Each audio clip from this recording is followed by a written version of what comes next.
Pence made his season's debut here at home and provided a spark, while the pitching staff did the rest to close out the Dodgers.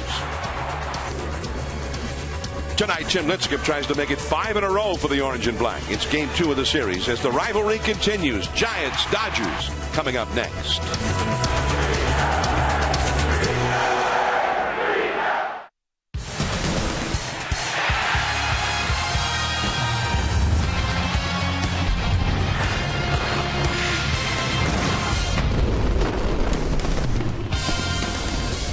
The wind is blowing. The clouds have come in through the Golden Gate. It's downtown San Francisco for the Giants and the Dodgers, game 2 of the series.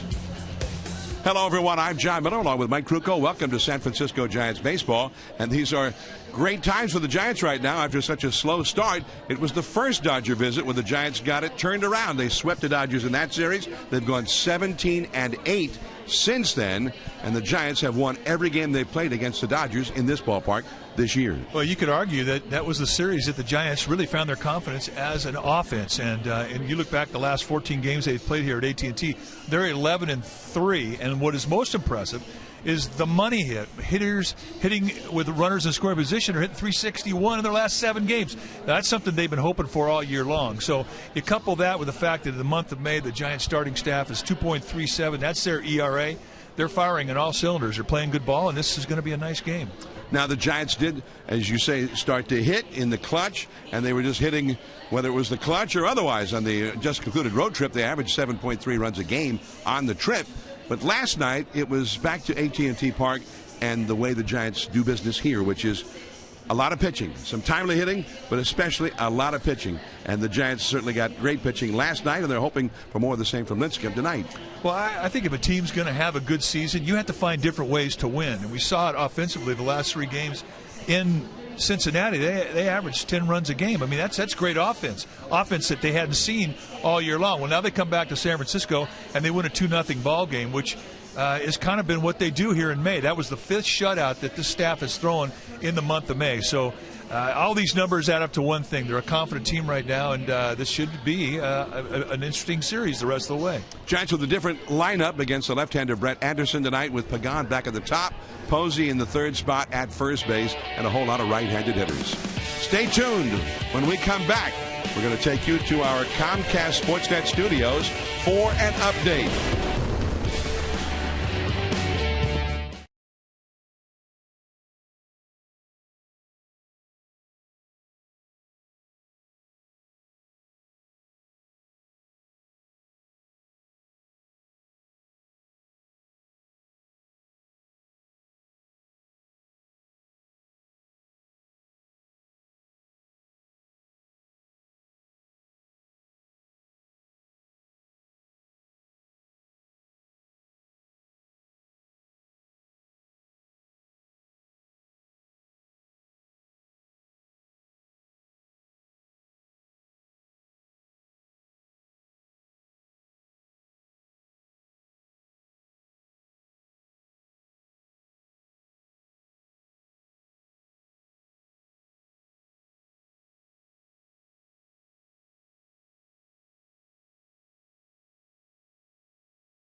And anybody who wanted a souvenir of the occasion, there were multiple opportunities as the fog is rolled in through the Golden Gate and over the western part of the San Francisco Oakland Bay Bridge. Let's take a look now at the key ingredients, Mike. Our Round Table key ingredients brought to you by the Italian Artisan Pizza from Round Table, available at participating restaurants, including online and mobile ordering. Only at Round Table, the last honest pizza. And number 1, Angel Pagan coming out of the third spot in the lineup into the leadoff spot. It'll be up to Pagan to set that rhythm. And number 2, the money hits. Giants hitting .361 the last 7 games. Runners in scoring position. And Lincecum, as always, that fastball command. Those are our Round Table key ingredients.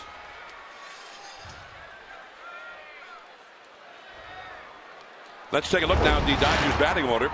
Brought to you by your Northern California Lexus dealer, who invites you to test drive a Lexus today. Jock Peterson, center field. Jimmy Rollins at shortstop, both Bay Area natives. Kendrick at second. Gonzalez at first, hitting cleanup. Alex Guerrero in left field, and he has just worn out the Giants so far this year. Grandal, the catcher. Ethier in right. Uribe hitting 8th at third, and the pitcher is Brett Anderson. And the first pitch of the night, up and away from Lincecum for ball 1.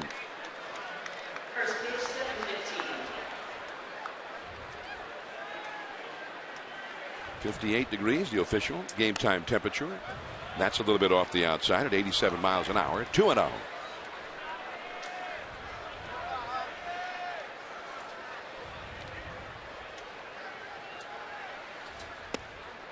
In at the knees at 86 miles an hour. And now it's 2 balls and a strike to the very dangerous, very powerful Jock Peterson.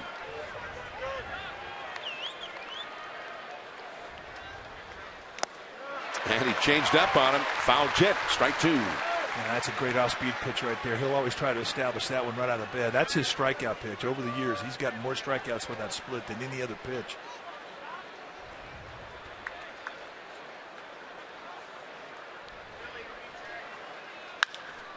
This time Peterson got a piece of it, but there is panic.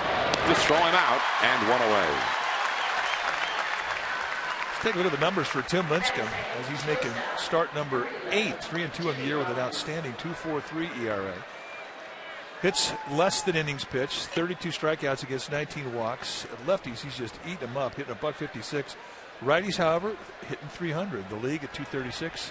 Lifetime against these Dodgers, Lincecum at 10-8 with a 3.45 ERA. Good numbers. Jimmy Rollins. The big curveball is too high.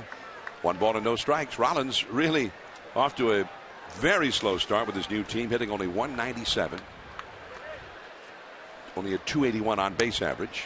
And that's a called strike on the inside. And if past history has anything to say about it, this will not be the night for him to get it all going in the right direction. He has only a .175 lifetime average against Lincecum. And he just annihilated that one, but right to Buster Posey. 2 down. Well, Adam Balls will always help. Let's take a look at that defense playing behind Tim Lincecum. Starting in the outfield from left to right, it'll be Maxwell, Pagan, and Pence. Good arms on the corners. Crawford and Duffy on the left side of the infield. Joe Panik joined by Buster Posey on the right side, and Andrew Susac will be in the squat, putting down the signs. 2 down, nobody on. Howie Kendrick. And he swung at it, says Angel Hernandez, the plate umpire. See a lot of low strikes from Angel Hernandez early in the ball game, and his strike zone will elevate as the game goes on, and his corners will breathe. That's a base hit to left field. And when I say his corners will breathe, in some innings they'll be real tight, and other innings they'll be big corners, and then they'll come back in, and then they'll go out. They will breathe.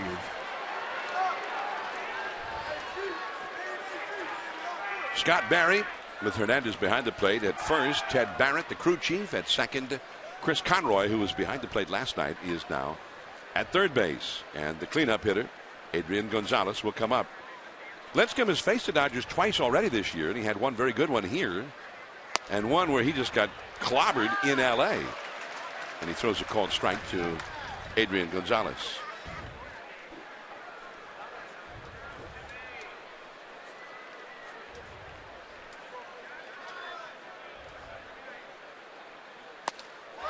And the high fastball And he blew it by him at 88 miles an hour, 0-2. If there's a hole in Adrian Gonzalez's swing, it's up. I mean, he's a natural low ball hitter, but I wouldn't make it a habit of throwing anything in the same location twice in a row. He's just too good a hitter. He went back up there again, fouled, back over the screen into the crowd.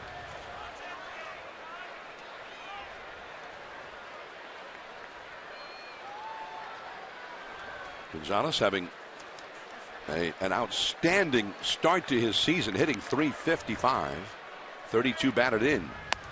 Struck him out. And the inning is over. One man left. The Giants are coming up. Pagan.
Presented by Audi, truth in engineering.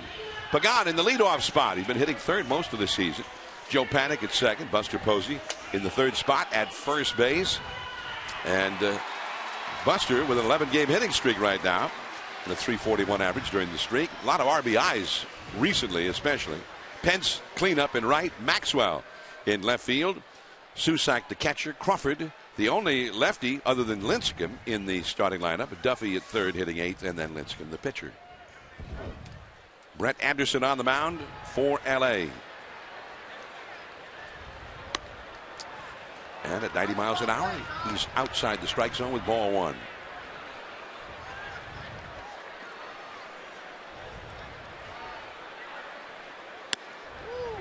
And Pagan moved the hands up the bat as if thinking about a bunt there, but took it right in there for a strike. I don't think he had any real strong decision to try and bunt there. He's just showing bunt to bring in Uribe at third. Pagan hitting .329, right on the outside edge with a little changeup at 84, and the count is 1-2. We're going to see a lot of changeups from Anderson. He's a finesse pitcher. He'll give you all four: the fastball, curveball, slider, changeup. He'll throw anything at any time. And he has outstanding control. Still 1-2. Take a look at the numbers from Brett Anderson. 6'3", 240-pounder. He's in his 7th year at the big league level. He's 27 years of age. 2-1 with a 3.50 ERA. Doesn't walk many people. Just 6 against 24 strikeouts. That's a 4-to-1 strikeout walk ratio. Outstanding. And lefties hit him better than righties.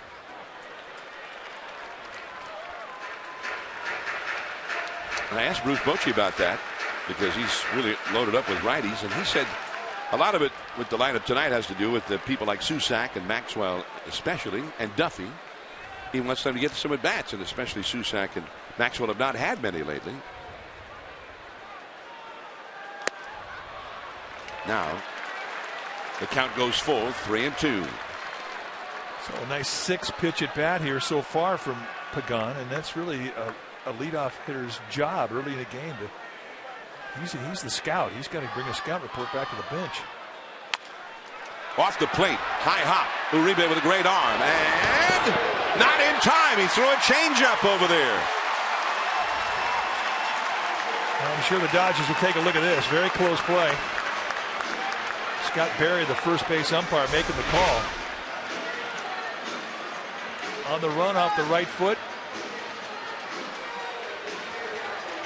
It looked like a tie is what it looked like.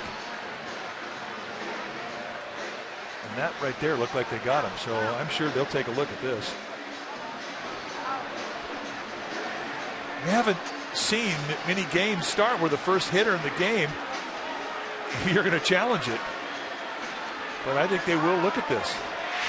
And they are. The Dodgers have used their ability to demand a replay review. And the umpires in New York at the Replay Command Center in Manhattan will gather together. Take a look. There are 8 umpires there.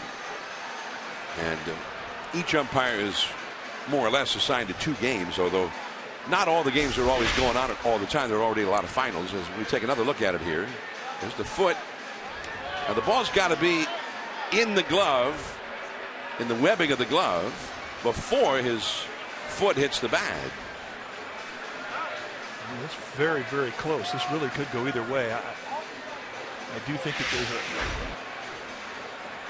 enough to overrule it. So it really depends on the crew back there. Because it was a safe ruling here, there has to be clear, incontrovertible evidence that the call was wrong for it to be overturned. The crew chief is one of those in contact with New York. That's Ted Barrett. And the guy who made the call, Scott Barry, is the other. Okay, now in the webbing. There's the foot on the bag. Of course, you can't see the whole foot.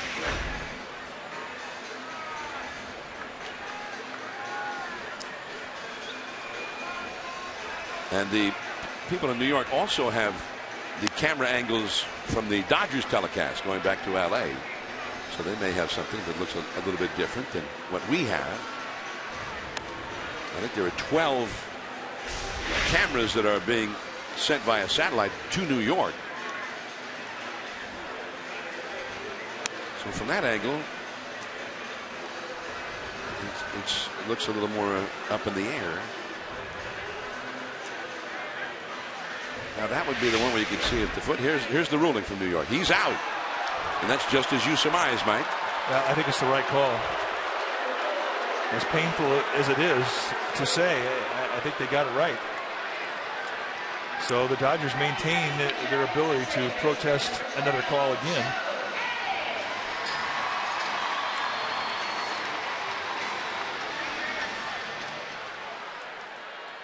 So the call was overturned.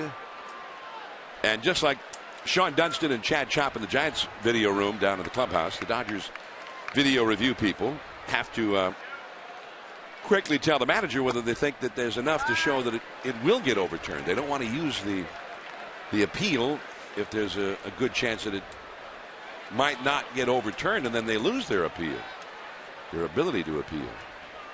I was talking to the guys down in our video room, and they said, you know, it's funny the difference between getting replays on the road as to getting them at home. At home, they notice that you get the slow motion one a whole lot quicker than you do on the road, and that's the one that really is the definitive look. It's the one that really gives you a positive feeling as to whether or not you should protest or not.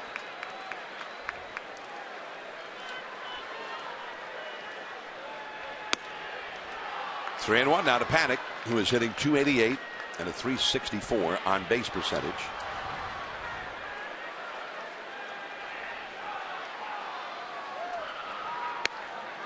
Strike 2 call.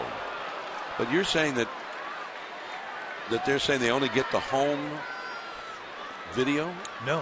What I'm saying is that the slow motion replay comes a lot faster to him at home than it does on the road. Jimmy Rollins, and this time he calls him out. Excellent play by Jimmy Rollins. Let's take a look at that defense for the Dodgers playing behind Anderson tonight, starting in the outfield from left to right. It'll be Guerrero, Peterson, and Ethier, the best arm in the outfield is with Guerrero. Rollins on a rebound on the left side. Kendrick and Gonzalez on the right side. And Yasmani Gonzalez, he'll be in the squad putting down the signs. Buster Posey now.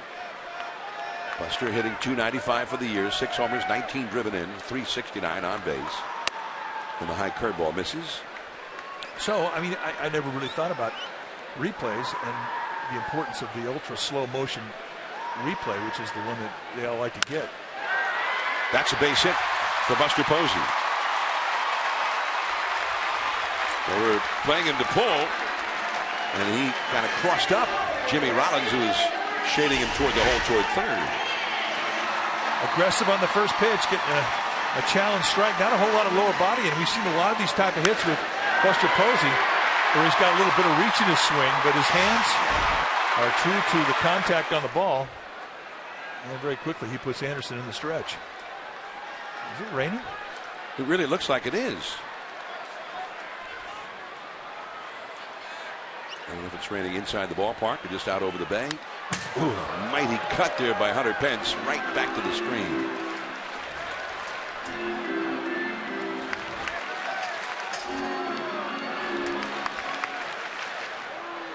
And there is a light sprinkle, like a drizzle. A mist, heavy mist. I'm using all of my meteorological terms. And it's 0-2.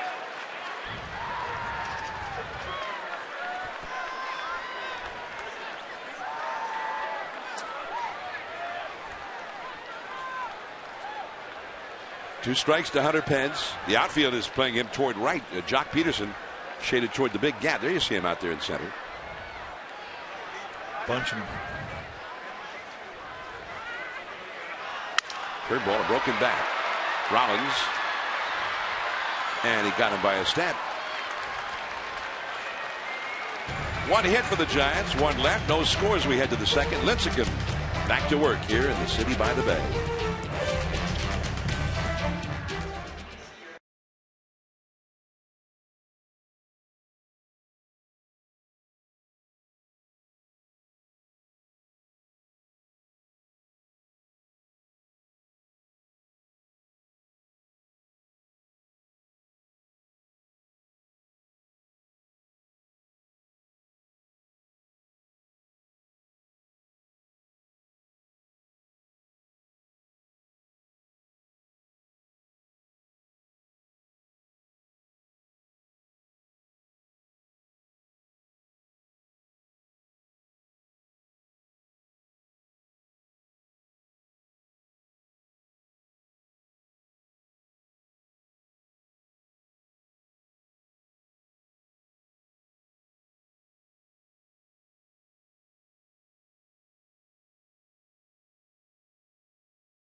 Giants and Dodgers, no score as we start the second inning. Tim Lincecum back to work. Alex Guerrero.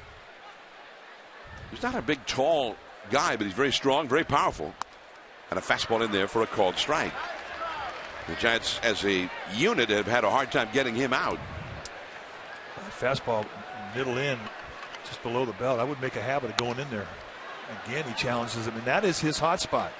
What the Giants found out about Guerrero early in the year is that is his power side of the plate. You make mistakes up and into him, and that's where he really takes you deep. They've neutralized him with pitches above the hands. Struck him out. Like that, and hard sliders away.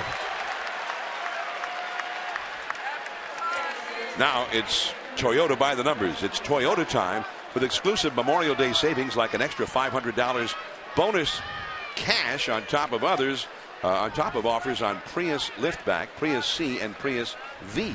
See all the deals at buyatoyota.com. And for Tim Lincecum, that was strikeout number 1,678.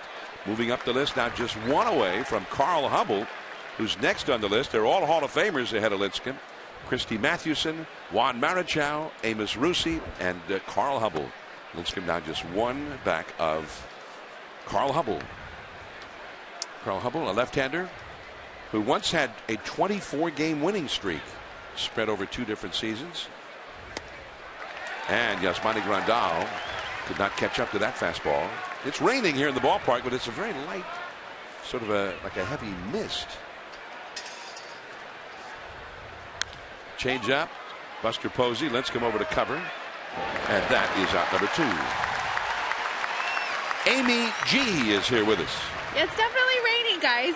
Update on Jake Peavy for the fans. He's going to begin our rehab on Friday with San Jose. He'll be evaluated after his outing, and they'll decide what to do with him after that. And the Dodgers announced before tonight's game that their starter, Hyung Jin Ryu, will undergo left shoulder surgery tomorrow. Recovery time for him has yet to be determined. John? Amy, thank you. And there's some good information there. Yeah, and Amy, get under cover, will you? She looked like she's getting wet. So it just seems like rain when you check out Amy G down there by the Giants dugout. And you get a heavy mist like that, you start looking for gorillas. Now let's go to Amy G in the rainforest. Back out of play off the bat of Andre Ethier. 1 ball and 1 strike.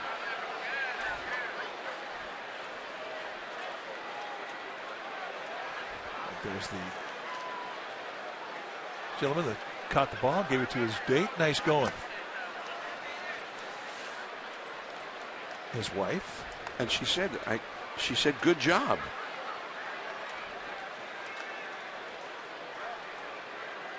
Well, he did the right thing. He knows the deal.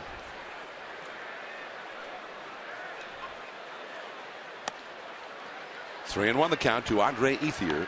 Ethier and Lincecum, they have seen a lot of each other over the years. Ethier has 53 career at bats against Lincecum and a .264 average, 2 homers. Popped up, looking up into the rain. Duffy, and he catches it. The inning is over. 3 up, 3 down. No score in the game. Maxwell, then Susak and Crawford coming up.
At 425 degrees. Best record in the National League since April 21st. Well, it would be the Giants, 17-8. Cardinals in that second spot. Then the Nationals, the Dodgers, and the Cubs. That rounds out the top 5. And only 5 teams in the National League have been above 500 in that span. And that's your Papa Murphy's Who's Hot. Brett Anderson just misses off the outside to Justin Maxwell. As we go to the Giants half of the second. No score in the game. Maxwell 248, 3 homers, 16 driven in. Well, he chased that low fastball this time. And the count 1 ball, 1 strike. Maxwell has 4 hits in 7 career at bats against Anderson. 2 singles, a double, and a triple. So in the few times he's faced him, he's done extremely well. The infield playing him to pull. 2-1. Maxwell, of course, was the most often used right fielder for the Giants in the absence of Hunter Pence. He did an excellent job out there. That's a strike called on the outside. He did a great job defensively. And for a good long while, he was a very reliable RBI man for the Giants and hit 3 homers, including a couple of real long ones. And the curveball puts him away.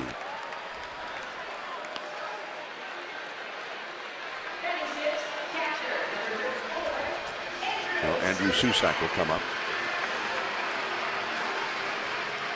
Susac's batting average is for 33 major league at bats. He has a double and a homer.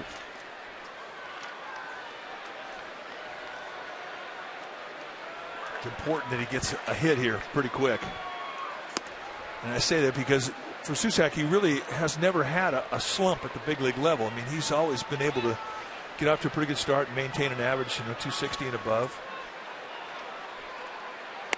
But one of the hardest things to do for any player is when you're not an everyday player, if you get into a bit of a funk and you start to see your average slide, I mean, you may go 4 or 5 days without a start. You got to sit there and look at that average, 212, and it's staring you at the face. And young players have a tendency to press a little more than older players because older players simply have been through it before. They know they're going to come out of it. But until you've come out of a little bit of a slide, you don't know if you can if you're a young player. And that's what's happening to Susac right now. He needs a hit. He's behind the count. 1 ball, 2 strikes to Brett Anderson. Struck him out. So 2 down. Well, the Braves are coming to San Francisco for their only visit at the end of the month, the 28th of May to the 31st of May. And Saturday, May 30th, the 7:05 start. First of 2 postseason heroes giveaways. The first 40,000 will receive either a Brandon Crawford, Brandon Belt, or Yusmeiro Petit bobblehead, courtesy of AAA. Then on Sunday, May 31st, 1:05 game, first 20,000 fans receives a World Champions banner presented by Coca-Cola. Go to sfgiants.com/tickets. Brandon Crawford. And that's a foul. Came up, hit him on the leg. 0-1 the count. Still good balance. It's been rare. If you watch the at-bats day in and day out of Brandon Crawford, it's been rare for him to get off that back leg and reach. And he's had such consistent balance in his swing and really has used his lower body well. And his numbers reflect it. A ball and a strike. Crawford, who last year hit better against lefties than he did against righties, is hitting .346 against lefties so far this year. Same story. 2-1. You see out on the bay a tanker sailing by the port of Oakland off in the distance. South Beach Marina out behind the ballpark here on this side of the bay. Over the middle, it hits the bag. I think whatever bag you hit like that, you hit second base, you should get a double. You should get a double. None of that. Well, you know what? You should, because this is not easy to do. I can't tell you the last time we saw this happen. Frustrating for Anderson. I mean, it just goes right over his glove. He can't get unwound to get back in time to catch it. It ties him up in a knot, and watch it hit the bag. Double. Yeah, 2-bagger. So truly, it was almost a comebacker right back to the pitcher, but Anderson kind of tumbling off the mound toward the third base side. And as you described it, he could not quite recover in time to reach up and get it. So Matt Duffy will get a shot now. Duffy is hitting .300. 1 home run, 16 driven in, a .337 on base average. Slashes it foul. Giants overall, when you talk about this guy or that guy and how they've done against lefties versus righties, Giants haven't faced that many lefties. So it's a little bit deceiving in that regard. The Giants have had 30 games started against them by right-handers and only 9 started against them by lefties.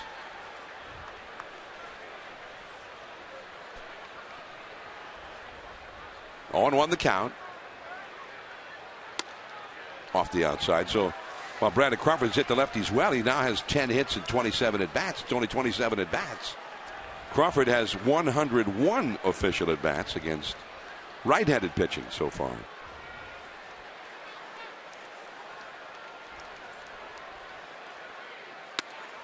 And that's off the outside. 2-1. Trying to shave that outside corner. And he'll pitch that side of the plate a lot to righties. He's got a little tail on the fastball, and he's got a little tail on that changeup. It just runs away just ever so slightly away from the right-handed hitter. If you try and pull that pitch, you will roll over a ground ball to Jimmy Rollins, the shortstop.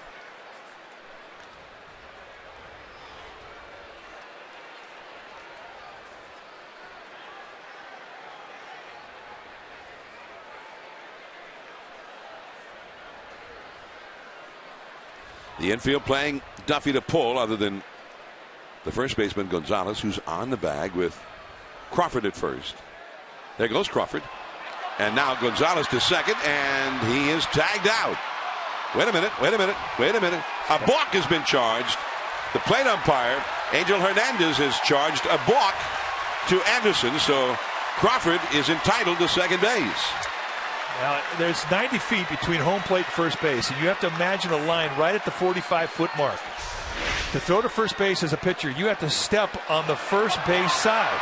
If you step on the home side, the home plate side of that imaginary line, and throw to first, that's a balk. Now watch his right foot. It's going to step towards home. And that did not seem in the eye of Angel Hernandez to be on the first base side of that imaginary line. And that's a good call because it was the right call. 2-1 the count. And strike 2 called. So now Duffy gets a chance to knock in Crawford with Lincecum on deck. First base is open. Theoretically, he'll get a chance to. We'll see if he gets anything to hit here. Is a guy more likely to get a pitch to hit when it's 2 strikes? The pitcher thinking, hey, I can get this guy now. Not when you have a hitter like Lincecum on deck. Anderson off the bat. Crawford to third base, and Duffy safe at first. Duffy, who runs well, and he put the pressure on Anderson.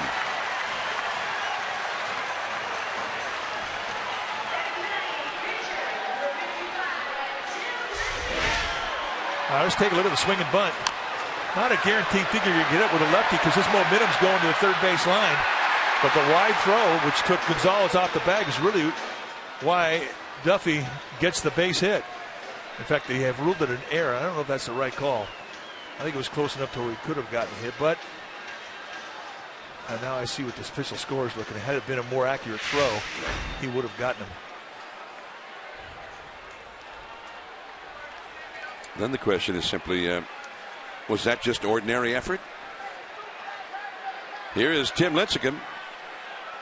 Or was that a beyond an ordinary play for the pitcher? I think it should have been a hit. I can see why the guy was thinking it. He could have taken an extra beat to set himself for the good throw. And if he had done that, Duffy would have beaten it. Lincecum fouls one back out of play. Michael Duca is the official scorer tonight, and he is a very approachable official scorer. And I'm sure that somebody from the Giants PR department will question it because it is a play that if he had made it, it would have been a very good one. There's Michael Duca. But clearly, as we saw, what he saw, a good throw would have had him. That breaks in there for a called strike 2. 0-2 now. The slider from Anderson. 0-2 to Lincecum. Go here if you're Lincecum. He's not a very good hitting pitcher.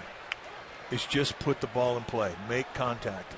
Because you never know what could happen if you just put it in play. Lincecum has 2 hits this year in 10 at-bats. He's only struck out 4 times. The left fielder, Guerrero, is very shallow and almost in the Giants' bullpen along the left field line. Strike 3 called. 3 strikeouts in the inning for Anderson. 2 hits. No score after 2.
Report brought to you by 1-800-4INJURY. If you've been injured in an accident, call 1-800-4INJURY or go to 1-800-4INJURY.com.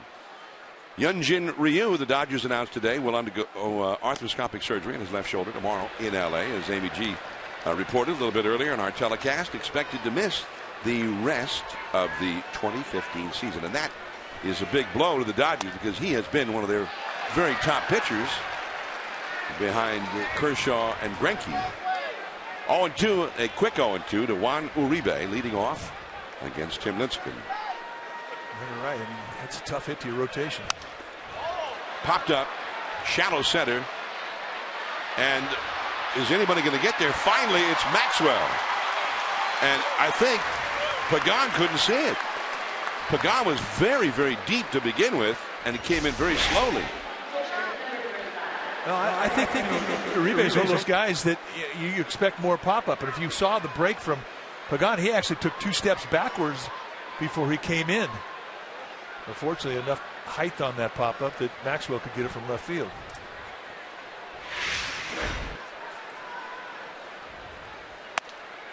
And that's a check swing by Brett Anderson. No swing, says Conroy on the appeal. Conroy, the third base umpire. No score in the game, 3rd inning. That's a called strike. Anderson, 1 hit, 9 at bats. The 1 hit was a double, and it knocked in a run. He's also had 3 walks. Oh, beautiful, big dropping curveball, and it's 1-2. Well, he kind of returned the favor through the same breaking ball that Anderson threw him.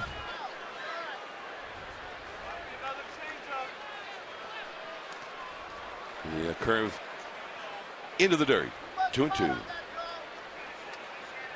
Colorado hosting the Phillies and trailing 4-1, bottom of the 7th at Coors Field. The Giants go to Coors Field starting Friday. They get 4 games in 3 days there. Fastball, strike 3 call.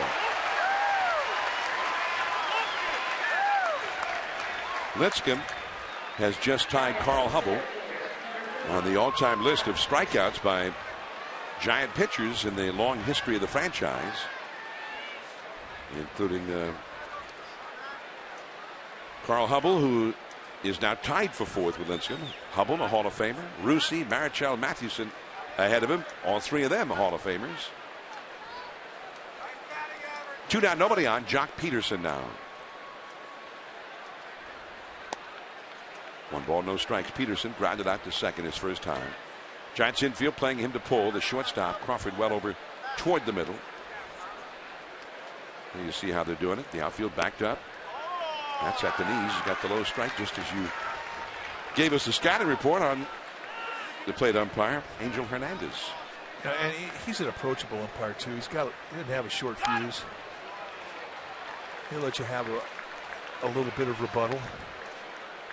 And with Angel Hernandez, I mean, I don't know of another umpire that outworks the guy. I mean, he really is a good hustling umpire. I mean, he works hard to be good.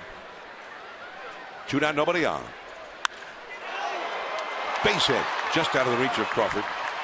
It looked like Susac was signaling for that ball to be up, and maybe it wasn't up quite high enough. See the high target, and it was right to the glove. So Peterson just sort of beat the scout report right there, making an adjustment with 2 strikes, going right back up the middle the way you're taught. You bet. Jock Peterson from the South Bay. And he's been hurting for a hit here lately. His average had plummeted to 235 by game time tonight. Well, he put himself on the map with 10 home runs. And you do that, you become a puzzle that everybody in the pitcher's fraternity is trying to figure out. You become a person of interest. And they adjust to you, and then it's up to Peterson to adjust back as to how they're pitching. And so it goes your whole career.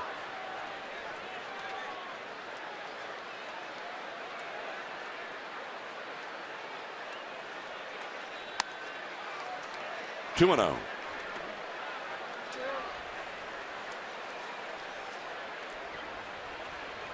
So that is the sort of the give and take of it, really, because the pitchers start trying to figure out what will work against you. They figure that out, then you got to adjust to that.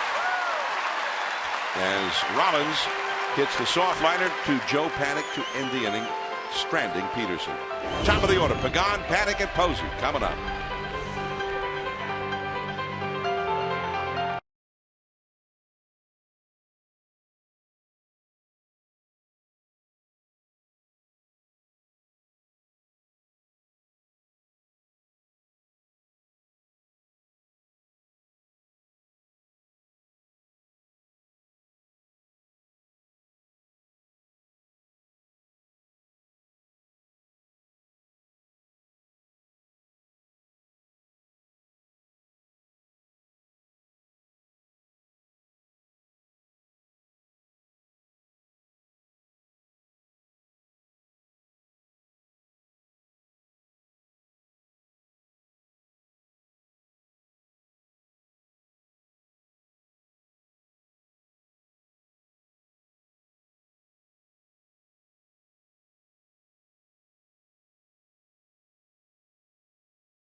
Deals at McDonald's with the McD app. Download the McD app on your smartphone and get great deals at participating Greater Bay Area McDonald's.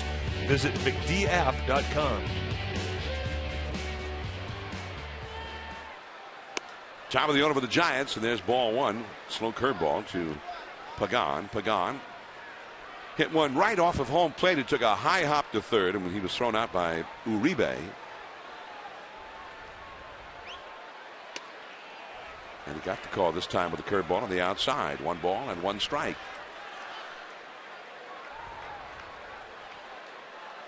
Giants have had 3 hits so far against Anderson. No score in the game. 0-0.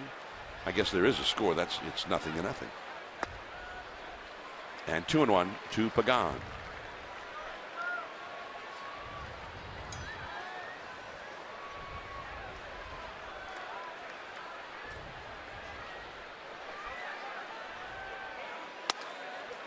Strike 2. A lot of off-speed stuff. Curveballs, sliders, changeups.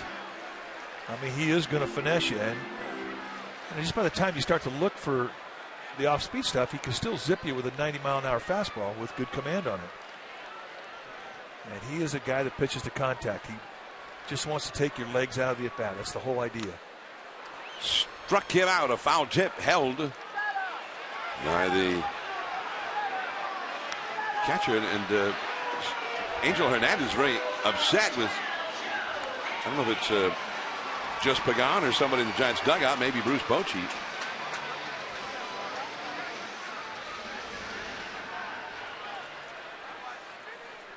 Fourth strikeout for Anderson. So here is Joe Panic. 1 out, nobody on. Panic grounded out to short his first time. Now you're upset if you have 1 pitch called against you where you think you kind of got put into a hole by the umpire's call. That's into the big part of the yard. A lot of room to roam out there. And Andre Ethier, 2 down. The Grad Pack. It's almost sold out. It's the perfect gift for a graduate this spring. You get 2 tickets to 2 Giants games plus a class of 2015 Giants cap with an orange tassel. Pack start for as low as $45. For more info on the graduation pack, visit sfgiants.com/mini-pack. Buster Posey singled his first time. And it's low, ball 1.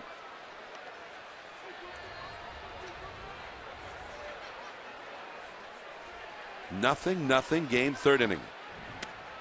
That's in for a called strike. Change up in a fastball count. And it's nice to have the ability to throw 5 different pitches in any different count. You never really get backed into a situation where you have to give into the hitter. Jimmy Rollins. And the Giants go down in order. Buster Posey is retired. On to the 4th inning. Let's come up against the big hitters.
For the most live sports.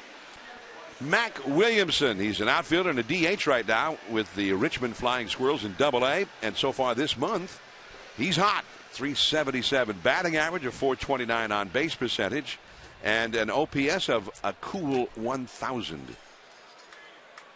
Mac Williamson, remember that name? He was a third-round pick of the Giants back in 2012. He's only 24 years old, and he's big and strong, and the Giants like him a lot. He's got speed and power. Good pitch, just missed. Well, he's a big fella. You're right, and he's just having a hard time keeping healthy.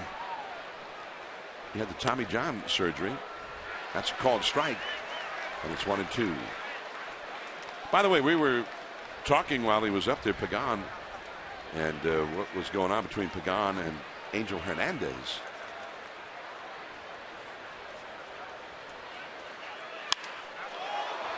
Going back is Pagan. Now he squares up, just shy of the warning track, and there is one away. And let's go down to Amy G. All right, gentlemen, Bruce Bochy shaking things up tonight with his lineup and with his defense, getting Justin Maxwell out in left field. He said he needed to get Maxwell a start, no doubt about it. He's got a log jam with his outfield with 5 great outfielders and only 3 positions, but he said he's not looking at it as a problem. It's more of a challenge. Bochy said he knows firsthand how important it is to get every guy some playing time to keep them sharp because he himself was a role player when he played. He also said what's making things easier for him, gentlemen, he has a very unselfish group of outfielders to work with, guys. That's all right. Good info from Amy G. Adrian Gonzalez, who struck out his first time. Giants have the shift on the infield for him, playing him to pull, and that's into the second deck, strike 2. Well, it's a nice problem to have when you have 5 guys playing good ball that are outfielders. And but Bochy's got a reputation for keeping guys fresh, so they trust him. Nobody likes riding the bench. Everybody wants to play, but if you believe that your manager is going to get you at bats like he promises he will, well, then you can be patient. 2-2. Adrian Gonzalez, who, when the day began, was second in the league in batting average. Gonzalez tied for third in the league in runs batted in. Just having a huge first quarter of the season. A change up in the dirt. Now full count, 3-2. I'm not happy with that pitch. Did not make it inviting enough. Gonzalez has a good eye, and he saw that pitch low very early. Easy take for him. 3-2 count. And fouled off the dirt and up off the leg of Gonzalez. Came right back with another split. That was a good one. Second baseman Joe Panik is 20 feet or more into the outfield, and Crawford's moved to the right of second now as well.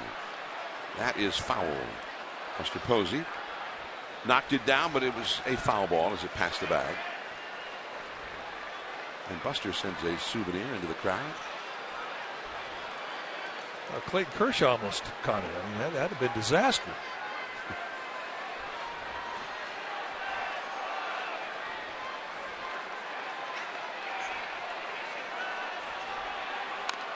And the curveball, really tried to launch that one and bounced it foul over toward his own dugout. 3-2.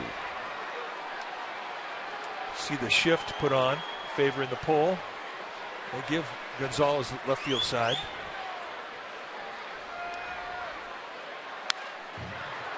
Ooh. He was on that one. Now, we always talk about Gonzalez, and it really bears repeating because he's so good at the light grip on the bat. The lighter the grip, the heavier the bat head. And I mean, his bat head is stronger than a lot of people's in either league.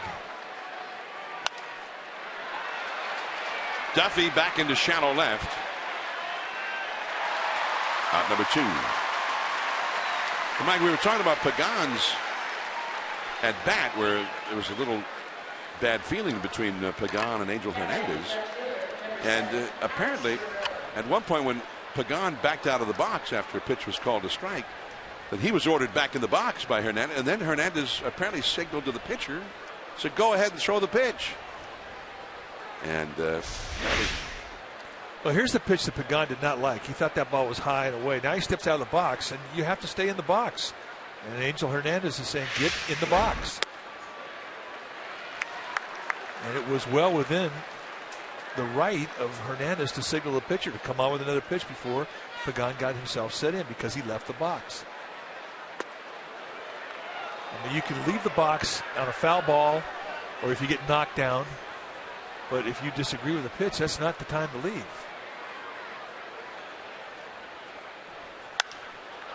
And a soaring pop fly. Tough play for Paddock, but there is Hunter Pence to bail him out, and the inning is over. But after all of that with Pagan, then he ordered the pitcher to go ahead and throw the pitch.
Last night, Hunter Pence had a catch in the top of the 6th inning to rob Adrian Gonzalez of extra bases. We thought it was out of here off the crack of the bat. A nice play. That's a Ram Gutsy play. Ram 1500 is Green Journal's 2015 Green Truck of the Year. Guts, glory, Ram. Visit ramtrucks.com to learn more. Pence chased one. Down out of the zone. Strike one. Pence broke his back, grounding out to short his first time. Brett Anderson on the mound. And a foul. 0-2. No runs, 2 hits for the Dodgers. No runs, 2 hits for the Giants. Although we kind of thought maybe one play that was scored an error on Brett Anderson might be chained, but still scored as an error.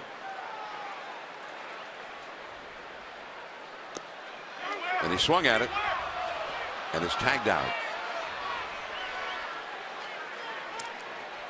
So 1 away.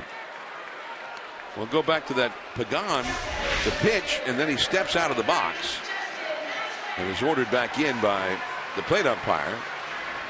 As you described it, Mike, you're not allowed to walk away. And then he points to Anderson and says, go ahead and throw the pitch.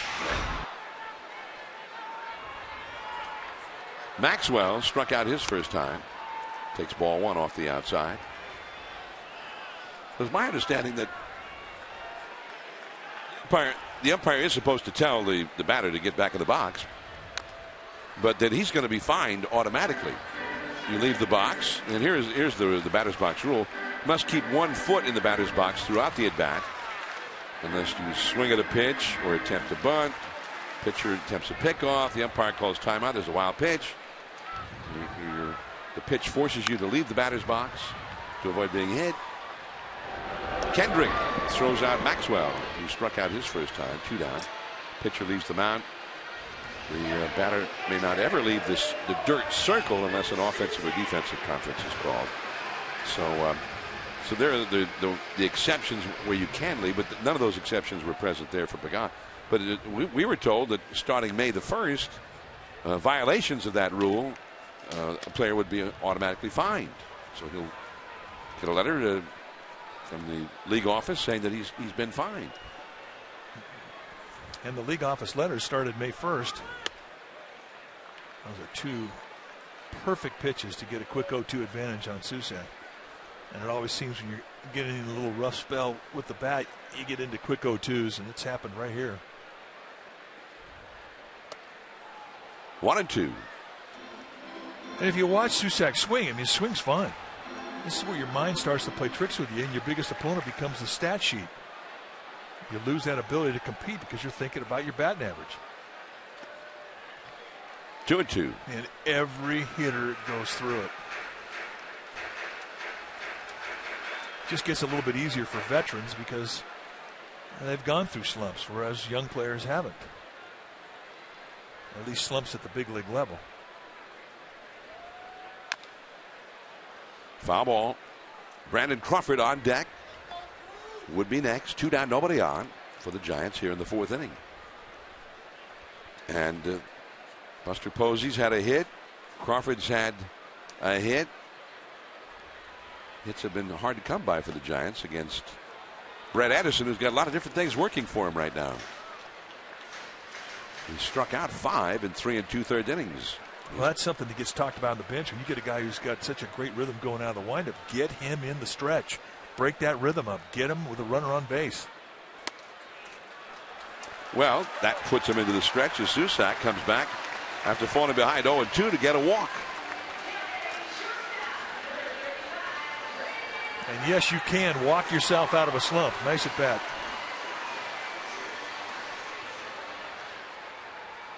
So now Brandon Crawford, who hit a 2-out single back in the 2nd inning.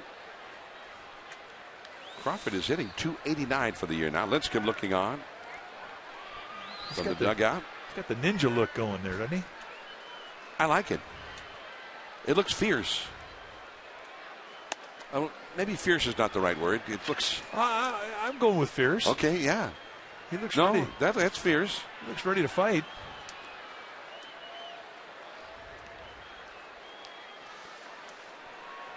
It's great listening to Bruce Bochy talk about Tim Lincecum. I mean, he's real open and up front. He says he's one of the best guys I've ever seen in the clubhouse with his teammates. As all the years that Bochy has been in this game.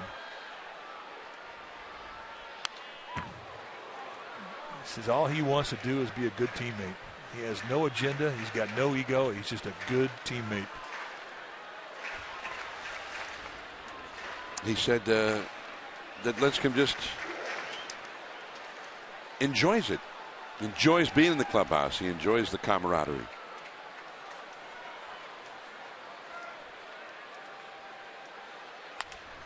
Base hit to left field. Susak stops at second. 2 men on now. And Duffy coming up. A little 2-out thunder here. A walk and now an opposite field knock. And how many times have we seen Brandon Crawford do this over the last couple seasons? Take a breaking ball from a left-hander and go to left field with it. And that was a big curveball. I mean, it had a pretty good break too. It was up.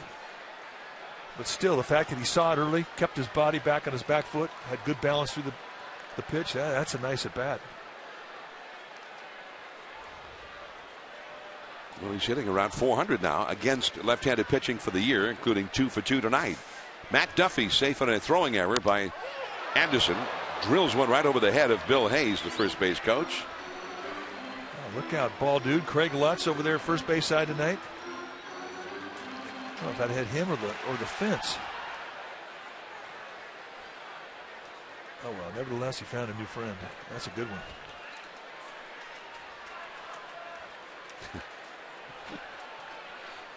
A night to remember. Matt Duffy. He's been swinging the bat well. Well, he's getting closer. Oh! That was almost the play of the hour. Can't go too deep in the calendar on a ball dude play, but this is a good effort. All right, Craig, let's see what you got. Pitching a bad hop. I almost hit him in the head. That's one of our better ball dude efforts. Nice going. Oh. See, that's your job as a ball dude. Be entertaining. 0-2 the count to Duffy. Struck him out. Sharp slider down and in. Pulled out of the dirt. by Grandal, who throws him out. 2 men stranded with the Giants. 0-0. On to the 5th inning. Grandal coming up.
PG&E. Together, we're building a better California.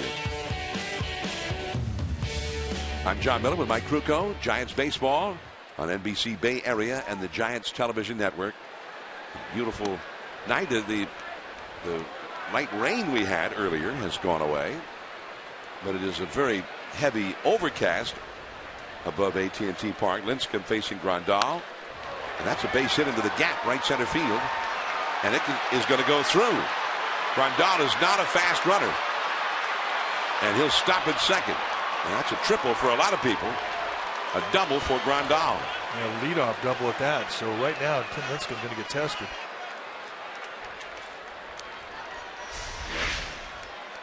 Just to get it in first pitch, and Grandal laying all over for it. And once he finds a gap, remember it's been a heavy miss, so the ball's going to skim. Got through the gap quickly. And probably anybody else in this lineup, including the pitchers, got a triple.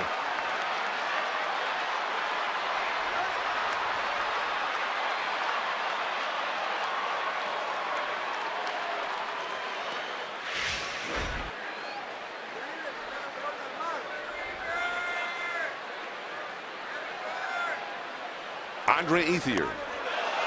Off the glove of Susac. Wow, that one really got away. And now Grandal got his triple in effect. He's at third alongside the coach Lorenzo Bundy over there. Yeah, you sit in the outside corner. This thing just goes way high. And that really is one of the tougher ones to get because you're anticipating your guy's going to put it in your glove between the knees, and all of a sudden you just can't get enough arm up to get that ball. That's a big difference. Now in the dirt. Blocked by Susac. I mean, the runner at second, nobody out. There's a certain way you're going to pitch. Now the runner at third, and that changes everything. It changes the defense. It changes how you're going to pitch the guy. It changes how Ethier is going to take his at bat now. It's amazing what 90 feet can do to a situation.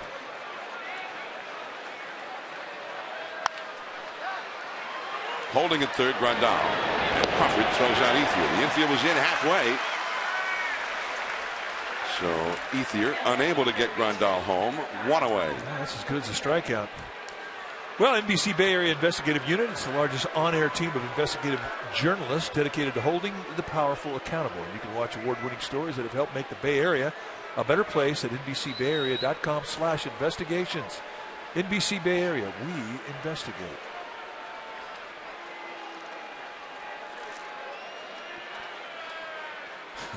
Hey, it's Orange Wednesday. And there's ball one. The infield still in halfway for Uribe, who hit a fly ball into shallow, really shallow center field, although ultimately it was caught by the left fielder, Maxwell. Strikeout situation here for Lincecum. He's had 3 strikeouts tonight. Of course, his name has been synonymous with strikeout most of his career. And now the count, 1 ball and 1 strike.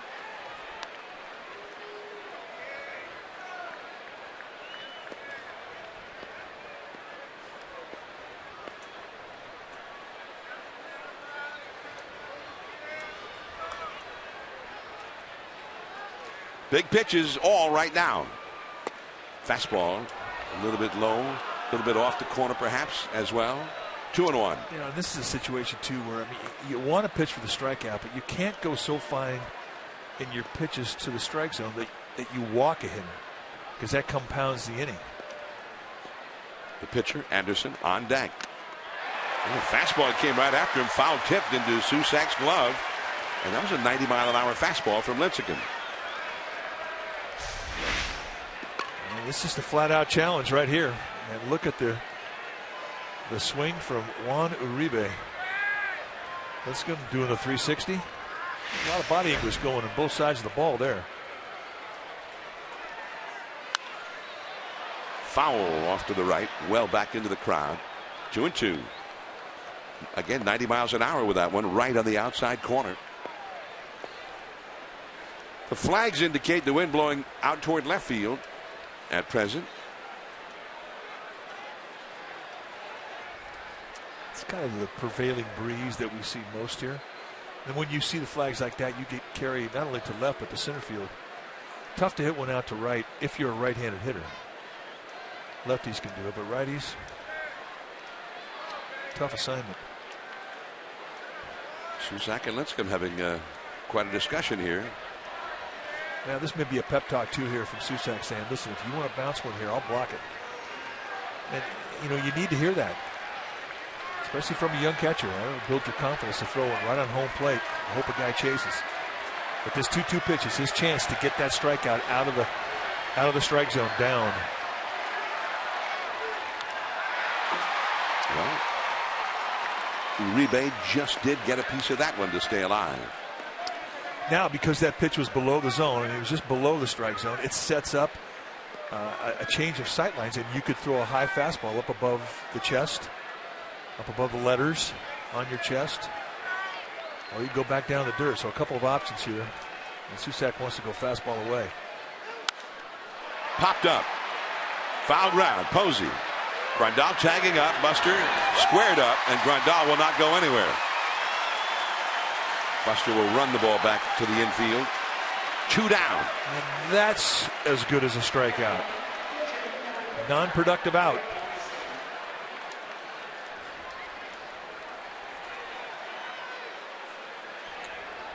Dodgers have had a couple of batters up there with a chance to get Grandal home. Ethier grounded out to short. He couldn't do it. And Uribe fouls out to first, so he couldn't do it either.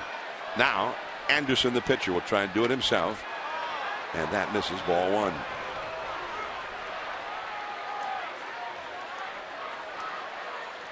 He's got an RBI. That makes him a threat. In the dirt. A check swing. 2-0. No swing, says the the third base umpire, Conroy, on the appeal.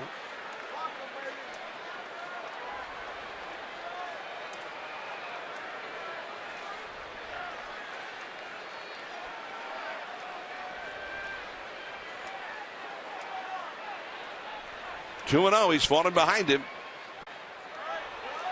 3-0. And that's the one that hurt you. And right now, Bruce Bochy putting on a big league bark.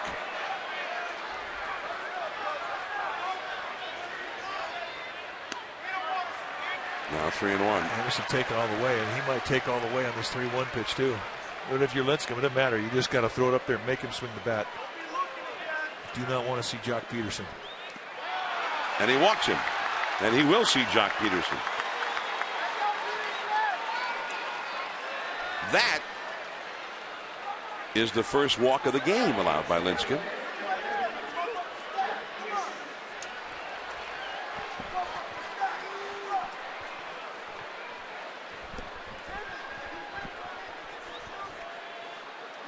You see the 1 for 2, the single he had in the third base was right back up the middle, a pure line drive. I mean, he squared it up. So you know he's at least seeing it out of his hand well. And you have to respect the bunt at third base. The high fastball, 88 miles an hour. And a swinging strike one.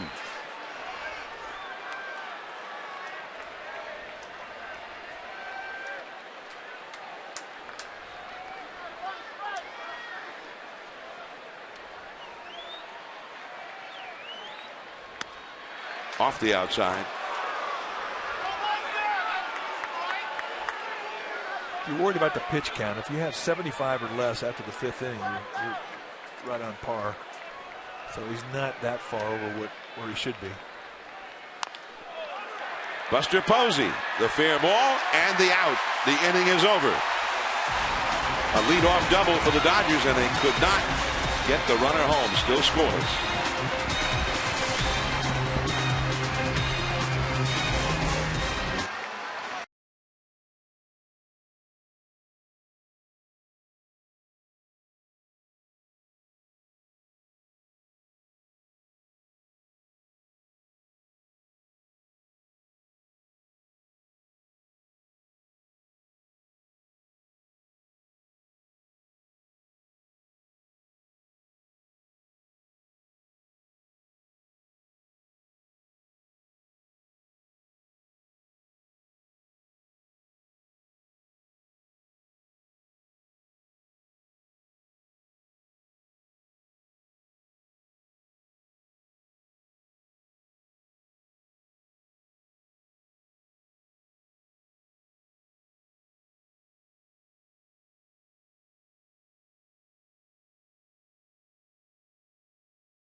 It's Toyota time with exclusive Memorial Day savings like an extra $500 bonus cash on top of offers on Prius Liftback, Prius C, and Prius V.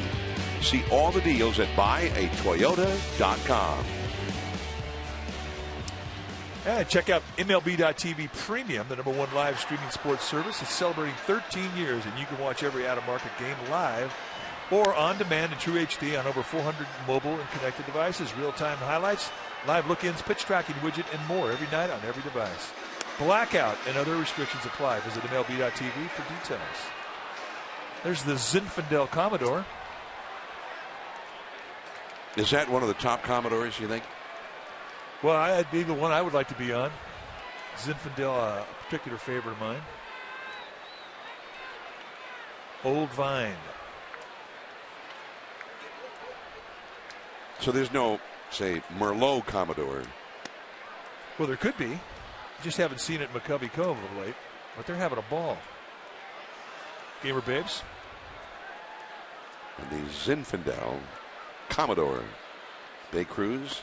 Lincecum showing bunt, taking in the dirt. Now, maybe, hey, Lincecum says, I walk you.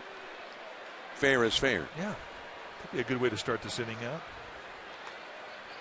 Pagan is on deck.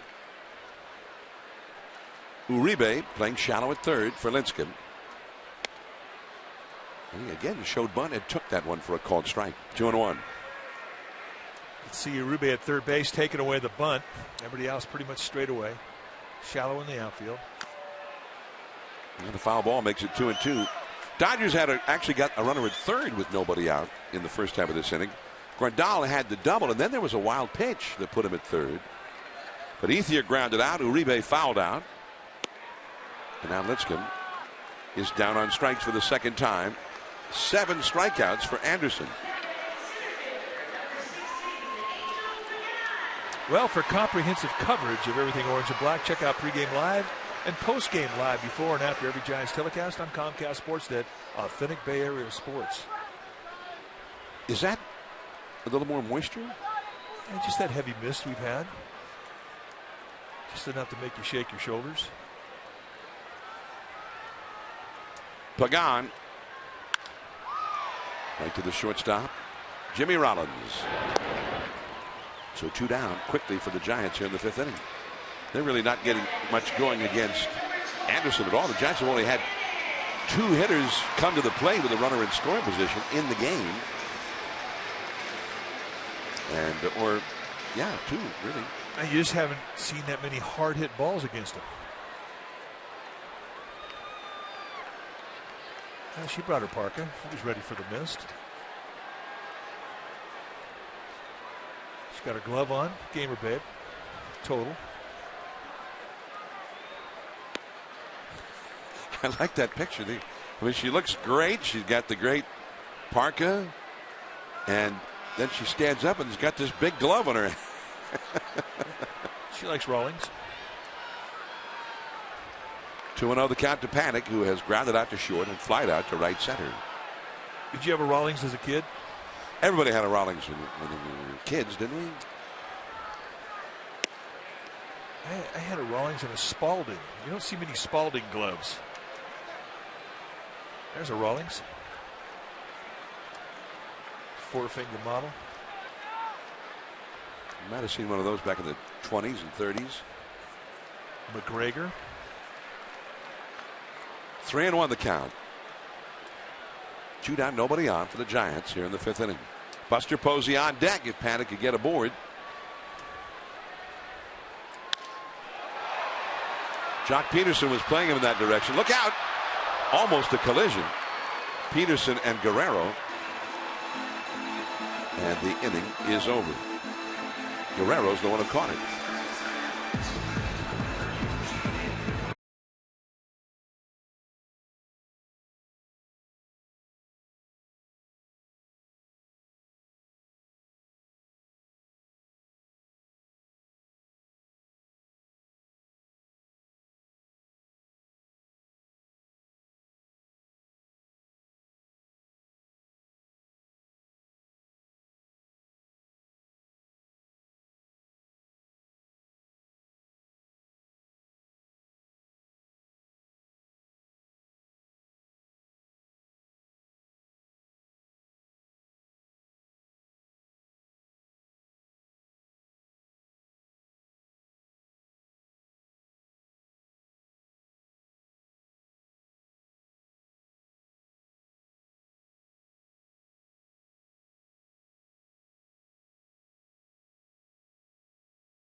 Brought to you by the Monterey Bay Aquarium. Dance, dash, and dive into summer with thousands of synchronized sardines in the open sea exhibit. Share the amazing, share the love at MontereyBayAquarium.org/love. Here, no score. After 5, we head to the top of the 6th. It has been a pitching duel. And a called strike from Lincecum to Jimmy Rollins. Rollins is lined out to first and hit a soft line out to second. Buster Posey goes far afield. Lincecum over to cover, and Rollins is retired. Now let's go down to the fabulous Amy G. Thank you, John. Tonight, a special night here at the park. It marks the 22nd annual Until There's a Cure night. It's a night to raise money and awareness in the fight against HIV and AIDS. It's presented by the Giants Community Fund and Gilead. Fans that purchase special event tickets tonight received a postcard with Joe Panic's face on it, and he's wearing a special bracelet that represents Until There's a Cure. And gentlemen, $20,000 was given away tonight to groups who help those living with HIV and AIDS. John, Mike. All right, Amy, thank you. And here is Howie Kendrick. Chased the high fastball, 89 miles an hour. Looked like he was breaking down about halfway in the swing.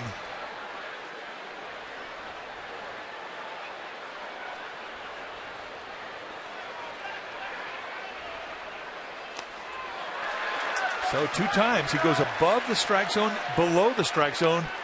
2 times out of the strike zone, 2 times he chases. And right now, Kendrick's talking to himself. So if Lincecum throws a strike here, got away with it. Joe Panic throws out Kendrick. Guys going to be that aggressive. You're doing him a favor if you throw anything in the strike zone, especially the guy with power. But right now, I mean, they don't have time. He's mixed his speeds. He's mixed his movements well. 2-down, nobody on. Adrian Gonzalez, the cleanup hitter, with power. He is struck out and popped out to third. Buck out of play. The Giants again have the big shift on. Not just yet the big overshift. Crawford almost up the middle, but not over to the right side. Panic is out in right field. The outfield is deep. High changeup, and it's 0-2. No runs, 3 hits, 1 error for the Dodgers. No runs, 3 hits, no errors for the Giants. We're in the 6th inning. Dodgers have not scored in this series.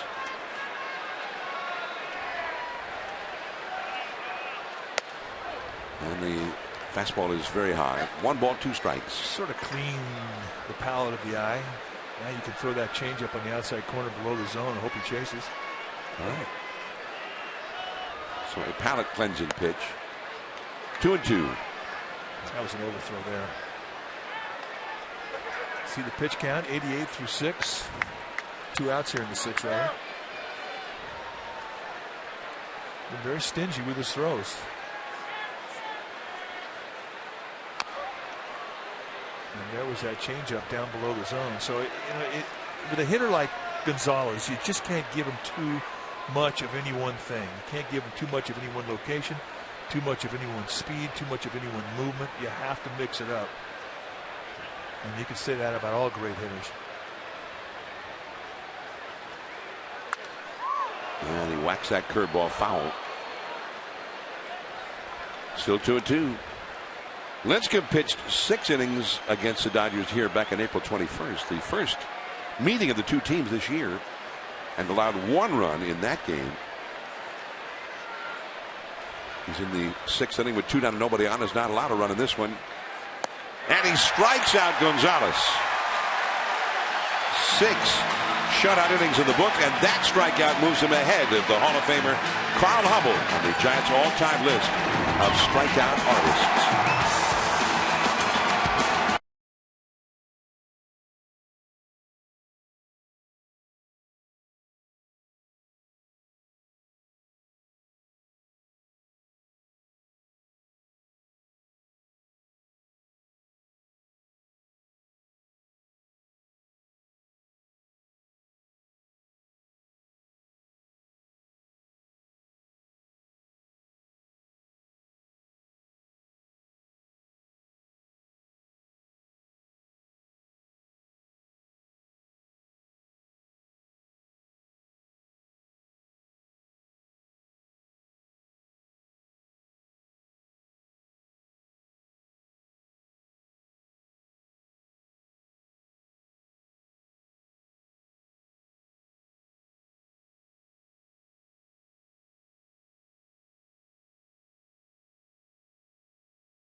Networks, cloud-connected security and storage solutions designed to simplify IT.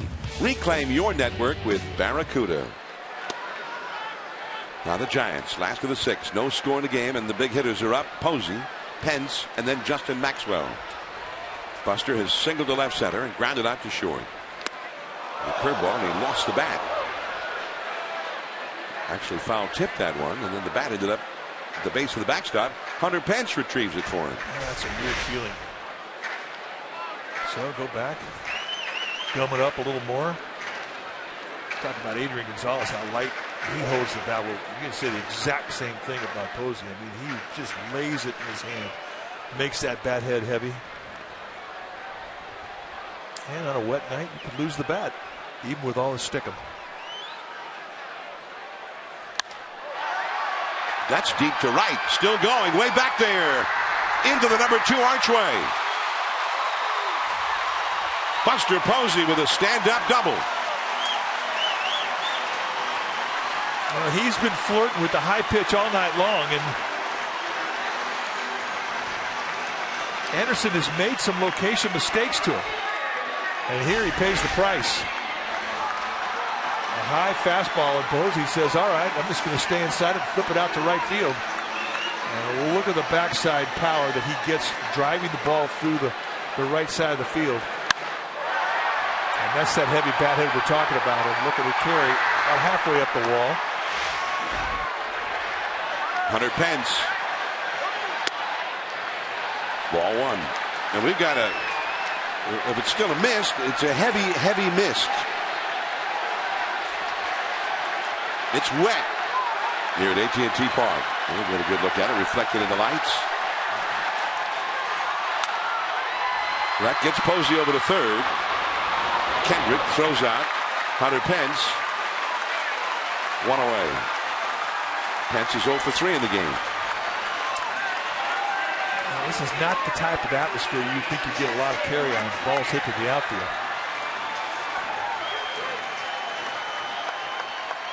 Heavy air.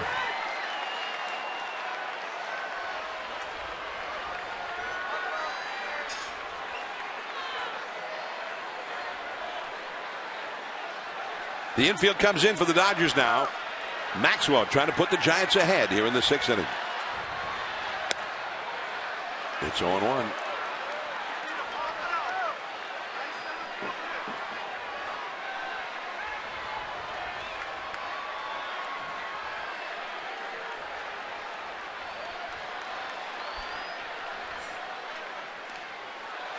Blocked in the dirt there by Grandal, keeping Posey at third base.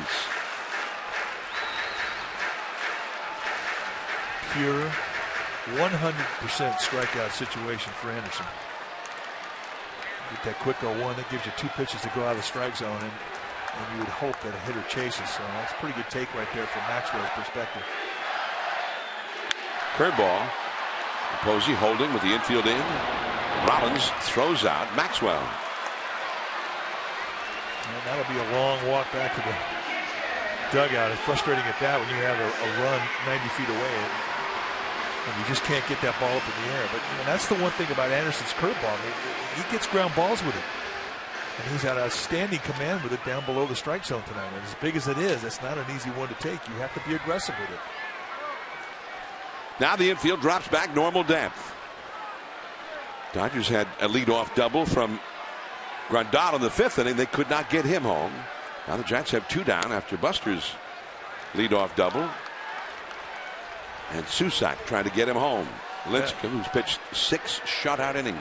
And this is a big opportunity for Susac. We talk about a little bit of a scuffle he's had. He gets a hit here.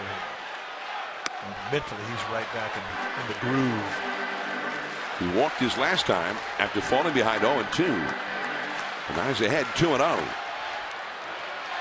Crawford, who's had 2 hits, he's a left-handed hitter, but 2 for 2 in the game. He's on deck. And the save on that changeup in the dirt. Nice play right there. When it's wet, the grass gets wet, and so does the plate. And balls that hit home plate can really skim off it. And you really don't know what to do. The one thing you remind yourself as a catcher is really get that glove down low to avoid the skim. Nice play. 3-1.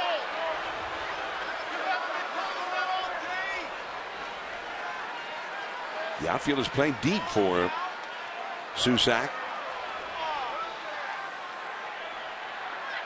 And that's a walk. Second straight time Susac has walked. And now the Giants' RBI leader will come up, who's had 2 hits against Anderson tonight, who is hitting better than 400 for the year against left-handed pitching. Well, and that may be the message that Grandal went out there and took to Anderson. Simply look and say, oh, this guy's been real hot in this situation. We have an open base. You don't have to give in to him. Remember the last at bat that Rufford had against Anderson. He beat the curveball. He beat it to left field. So you know he's seeing the ball out of Anderson's hand pretty well tonight. Anderson at 92 pitches for the game. The Dodger bullpen is going to get busy. Left field, falling, in front, base hit. Guerrero keeps trying to convince him that he caught it. The ball bounced well in front of the glove. Posey has scored 1-0 Giants. And Brandon Crawford is 3 for 3. A first pitch fastball away, and that's the 3rd career 3-hit game versus left-handed pitching. And he just jumps on it, and he's singing the Get Down song right here. And Guerrero, this may work in Cuba, but it ain't going to work here. If you're going to try and get a deke, you have it a little bit closer to the glove.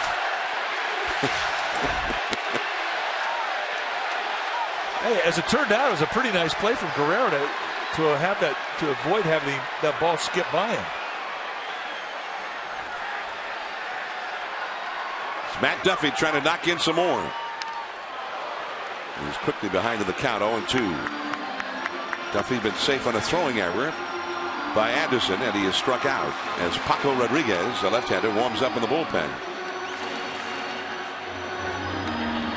1-0. The Giants are ahead. Brandon Crawford with his 26th RBI of the year. Crawford now has 12 hits in 29 at-bats this season against left-handed pitching.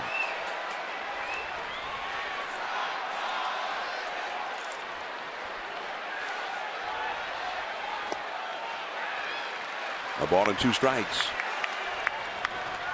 Crawford, by the way, also with 3 for 3 tonight, has 5 hits in 6 career at-bats against Brett Anderson. 5 for 6 and 2 walks on top of that.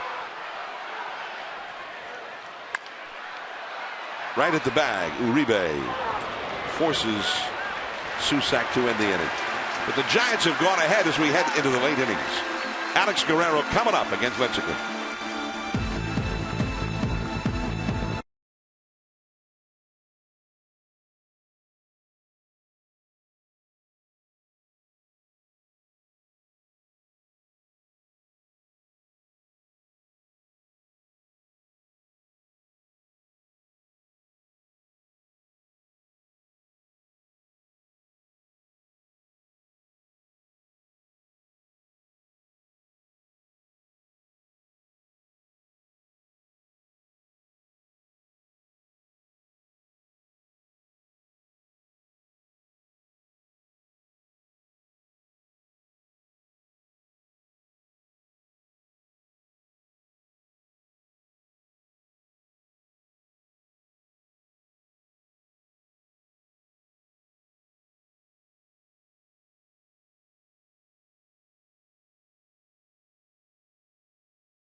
Clark. Your special event package will include a game ticket to see the Giants take on the Pirates and a collector's edition Will Clark Giants hat. Reminder, to receive the Will Clark hat, you need to purchase the special event ticket. Go to sfgiants.com/special events. Will Clark will be here. And Lincecum with the first pitch curveball. And it's 0-1 to the dangerous Alex Guerrero.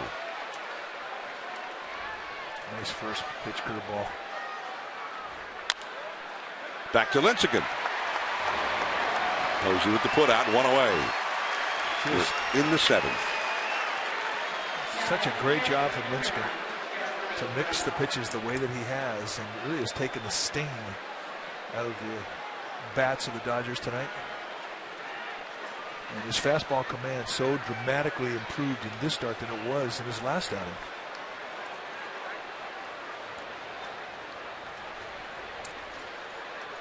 Now Grandal, who hit a double into the gap in right center his last time.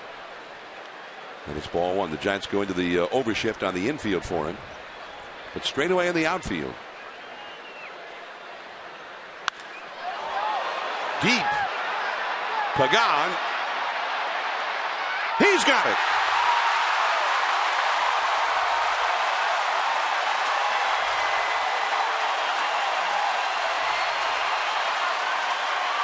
Well, he can make a great play, and he can be very cool doing it, and he can be very cool after he gets it done. Measure it out. You don't know what the drift is going to do. High up to a leap. And look at the concentration. Measure, jump up, cradles it with 2 hands, and take on the wall. Do something else. And Tim Lincecum loving it. And Grandal just got AT&T'd. 2 down, and Andre Ethier. And Javier Lopez runs down to the Giants bullpen. High curveball. Pitch number 96 for Tim Lincecum. Ethier has fouled out to third and grounded out to short. And he's a guy who's got a lot of power, and he has hit home runs against Lincecum. 2 homers in 55 career at bats for him versus Lincecum. It's a wet night in San Francisco. The Giants and Dodgers. That curveball in for a strike, and Ethier didn't think so. Well, it's the first time we've seen that high curveball called a strike tonight. And you see the pitches, body of work.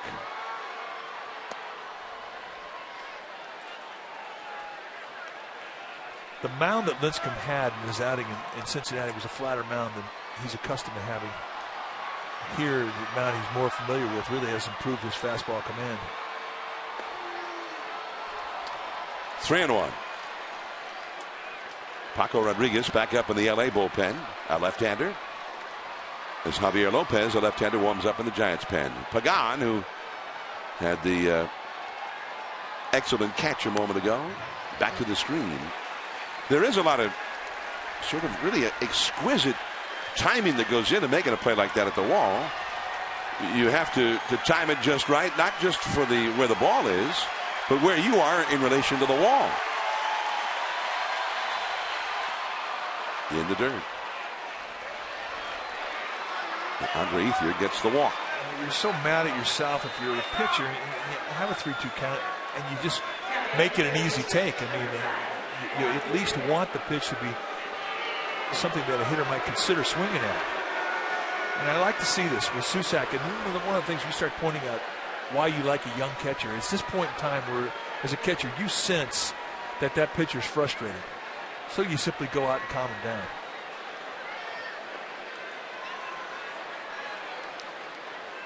So another power hitter comes up, Juan Uribe. Although he's only hit 1 home run so far this year. He's flied out to shallow left center and fouled out to first. And the count is 0-1. Giants get more action going in their bullpen now. The left-hander Lopez has been joined by the right-hander, number 63, Machin. Mark Gardner, the Giants bullpen coach. And the way they're heating up, you would think that this is going to be the last hitter, no matter what happens, that Lincecum is going to be allowed to face. pitcher due up next, and Justin Turner has come out of the on-deck circle. Ball and a strike. That fastball looked like it had a little cut to it at 89 miles an hour. There's only 4 extra men on the bench tonight for the Dodgers. They have a 13-man pitching staff, and everybody on the bench is right-handed.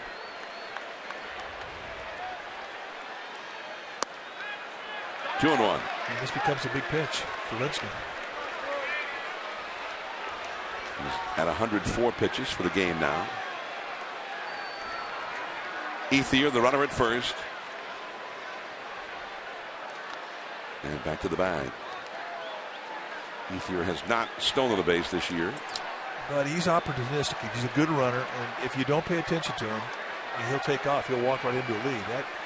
That throw over was called by Bochy from the bench. 2-2.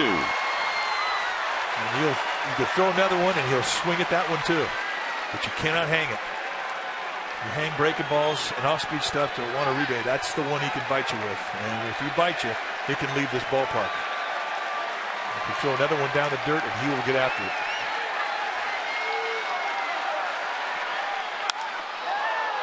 Pagan. Tim Lincecum, 7 strong in the books. No runs and 3 hits allowed. And a big ovation for him as he heads off the field.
Start something special with a great deal on a Honda. Now at your Honda dealer. Last night, Sergio Romo gets Howie Kendrick to ground out with the bases loaded. That ended the top of the 7th, and then the way he ended the top of the 8th was he picked off Scott Van Slyke. That is our Honda save.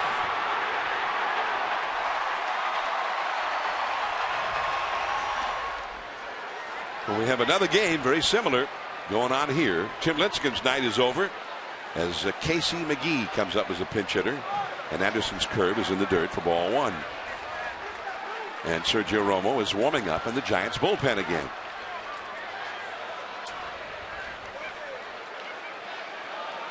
The Dodgers have action going in their bullpen as well. A right-hander, Yimi Garcia, throwing. 2-0. Been an outstanding game for Brett Anderson. Giants finally broke through for a run against him in the 6th inning. Buster Posey hitting a leadoff double started the thing. Now it's 2-1 to McGee. Pagan is on deck. Tim Lincecum at 106 pitches for his 7 shutout innings. Change up in the dirt. 3-1 to Casey McGee. Hitting 196, 2 homers.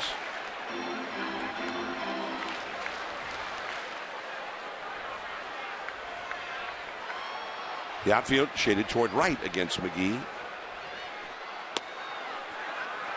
And the check swing. Ball 4. The first base umpire on the appeal, Scott Barry, said, no, that's no swing. Take a look at the walk off the mound as the 7th inning ended, and the reception and the ovation that he got coming back to the Giants dugout. I mean, San Francisco loves this little guy, and they have for a long time, and tonight he was spectacular.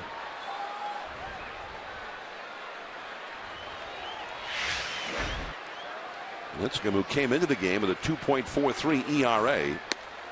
There's ball 1 to Pagan. It's getting wet out there now. I mean, it's been wet, but I mean the field itself, the dirt, we can start seeing reflecting some of the moisture in the lights. It's starting to turn a little muddy. And it becomes a little bit more difficult for defensive players to get a grip on a ball, especially infielders where the ball is skimmed through the grass. So it's an issue.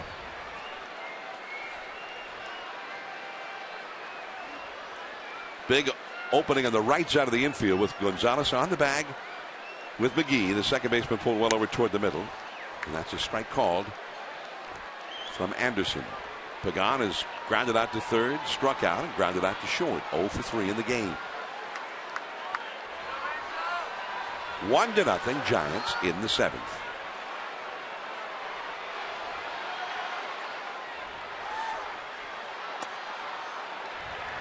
The breaking ball is very high. 2-1. Easy take there.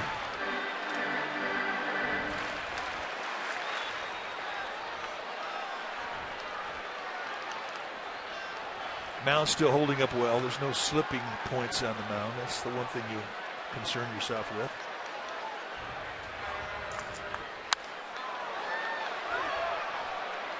Out of play, and it's 2-2.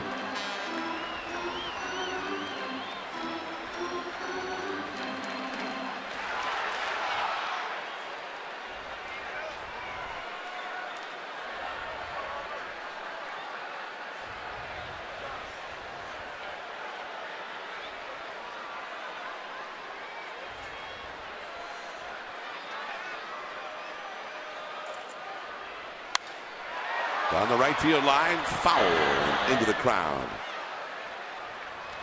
And hard. A lot of high mistakes right now, especially with that breaking ball from Anderson. And if you're watching the approach from Angel Pagan, I mean, he's not trying to pull it. He's thinking the right side of the field. And that's how you beat a hanging breaking ball from a left-handed pitcher if you're a right-handed hitter. Saw Posey hit it off the wall, very similar. He hit a fastball, but still.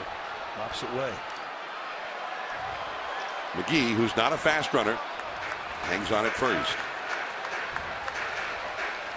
Full count to Pagan. So perhaps McGee will take off with this pitch. Although Pagan has struck out once tonight, and Anderson has had the strikeout ball going, although none since the 5th inning, but 7 strikeouts overall for him.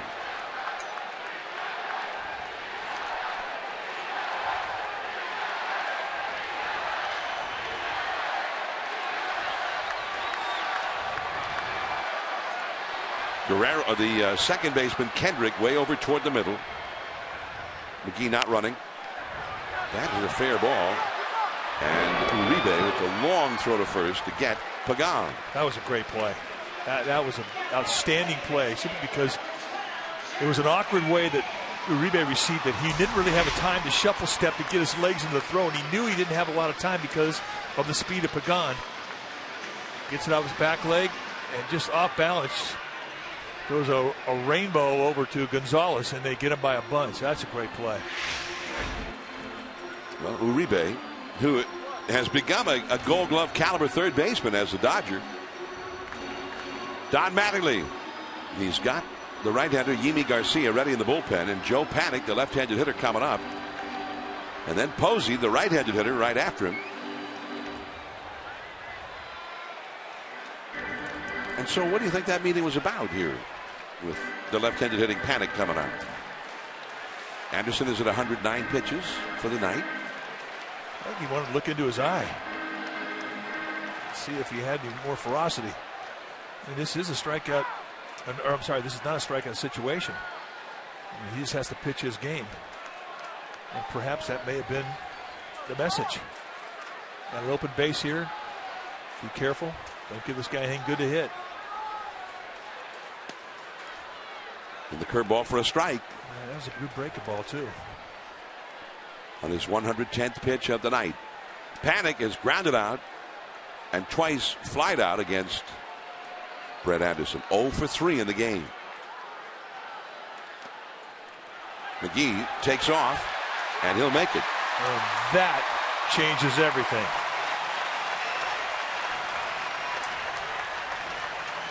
And it guarantees that this is going to be the last hitter that Anderson will face in this game. Breaking ball. It hits away from Grandal, and a nice job of reading it early from Casey McGee, and he just waltzed into third. Grandal had no throw. And this now becomes a pure strikeout situation with one out and runner at third. And the Dodgers infield moves in. Up the middle, base hit, and an RBI. 2-0 Giants. He is so good at coming through in that situation. Runner at third, less than 2 outs. He's not a guy that has a big swing, very compact, and if you get in that strike zone, I mean, he's gonna make contact. And when you shorten your defense by bringing your infield in, it gives him a better chance to get one through the infield, and that's exactly what he does. Breaking ball, not fooled at all. Right back up the middle, zero greed in that swing. And you saw the frustration from Anderson. Buster Posey coming up. Yimi Garcia in for the bullpen, a right-hander to face him. The Giants ahead 2-0. We'll be back.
Giants scoring single runs in the 6th and again here in the 7th.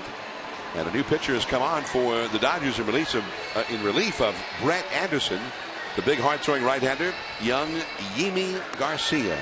Indeed, 17 base runners allowed in 17 to third, 10 by hits, 7 by walks. And look at the strikeout total, 29 strikeouts. And he is just chewing on lefties. He's got a good, hard fastball that will give you lots of movement. He can sink it, he can cut it, strikeout slider, and he'll throw a changeup. But basically, you're looking at fastball slider.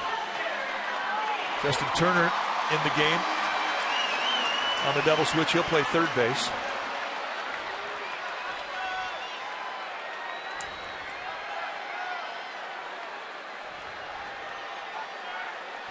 So Uribe out of the game. Yimi Garcia will hit in the 8th spot where Uribe had been. Uribe was the final out of the Dodgers 7th inning. Buster Posey 2 for 3 in the game. Diving safely back is Panic at first. 1 out of the inning. And it is raining. And again, it's not a heavy rain. It's just a very heavy mist.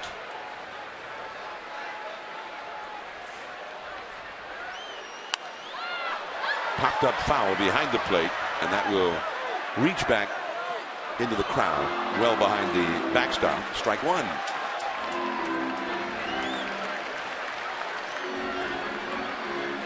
The Giants have Romo getting ready in their bullpen. for the Dodger 8th inning.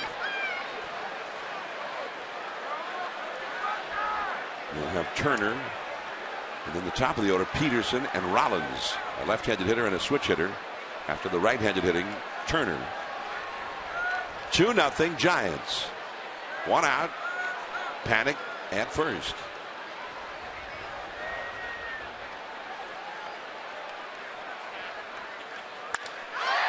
Deep left center field.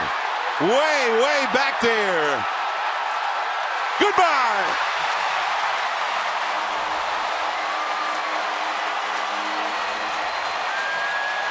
Nothing Giants. It's turning into a night for Buster Posey. And that was a big fly in a very deep part of this ballpark. 404 feet to the spot where the left field wall meets the center field wall. On a night where you're not getting a lot of carry because of the mist that's in the air, this is a bomb. They set up away, it goes up and in, and right in his wheelhouse, he backspins it right out of here. That is a big blast.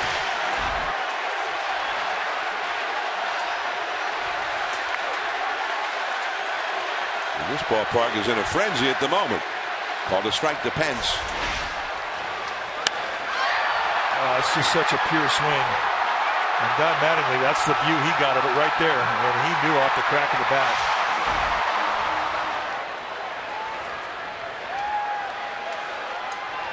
0-1 the count. Third home run allowed by Garcia. Take a look at how far up in the stands it goes. About 5 rows back, deep part of the yard. 1-2. Saw the high target from Rondal, the catcher. That's a little country hardball fastball. A little anger behind that one from Garcia. 90th career homer for Buster. And he and your old teammate Bob Brenly tied on the list. 2 down. Hunter Pence is 0 for 4 in this game.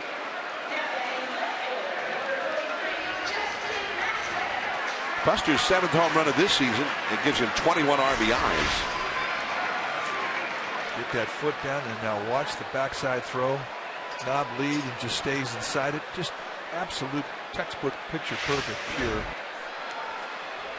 Gone.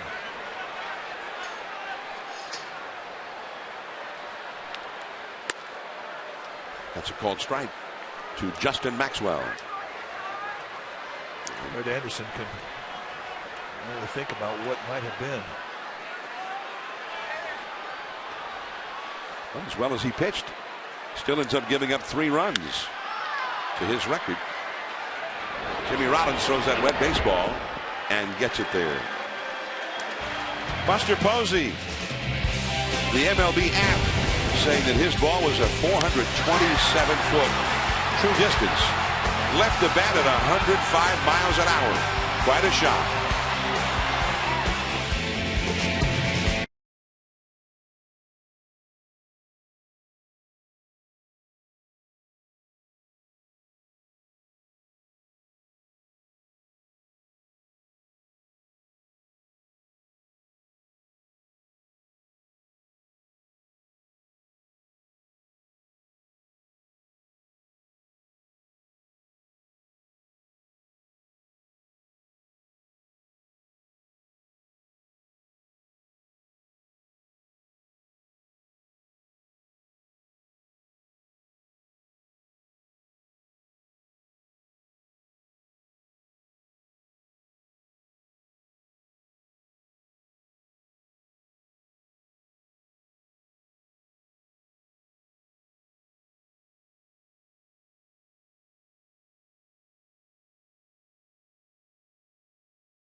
Bay Area app. See breaking news and investigations from NBC Bay Area News. Plus your favorite NBC shows, live and on demand. Simply download the NBC Bay Area app. Select Watch Live TV Now from the menu. Enter in your television account information and you're good to go. Watch Live TV Now with the NBC Bay Area app. Buster Posey having quite a night against the Dodgers. 3 hits, single, a double, and then a long home run. Again, the StatCast, which you can, and I think it's very entertaining on the MLB app. And there's a thing called Feed when you follow the Gamecast, and that'll give you all that StatCast information. And again, the instant information they had was that Buster's ball left his bat at 105 miles an hour and went 427 feet, the true distance from home plate. In other words, if it hadn't hit the stands and came back to ground level. So here is Machi, not Romo. Now with the Giants having a 4-run lead, a different story. So Romo is not in there. Machi delivers ball 1 to Justin Turner. That's pretty interesting. As soon as that ball went over the wall and made it a 4-0 ball game, 2 things happened very quietly. Number 1, Romo stopped throwing. Pagan, that'll fall, base hit. And number 2, Machi got up and started to throw. And the game stayed at 2-0 or 3-0. Romo would have been in the ball game, but once it got to 4-0, he sat down and very quickly a base hit. Whoop, he gets right back up.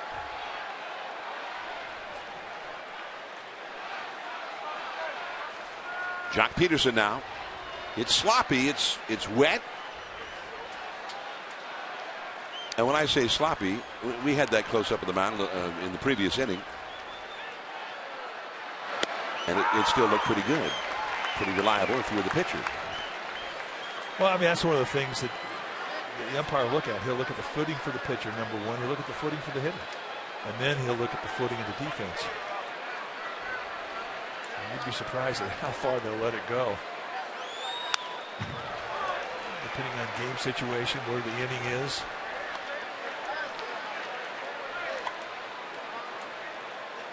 Umpires do not want to put a tarp on the field. They just don't. They want to play it.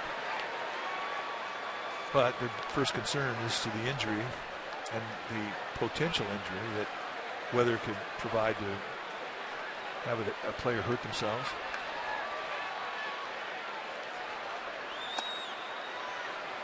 One and 2 now to Jock Peterson, who's had 1 hit and 3 at-bats in the game. Tim Lincecum, 7 innings, no runs, 3 hits allowed, 4 strikeouts, 2 walks.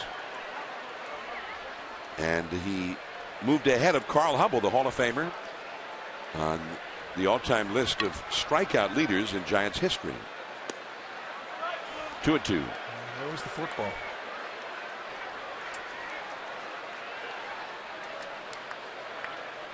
So we saw Romo head down to the Giants bullpen. The Dodgers also have action going in their bullpen again.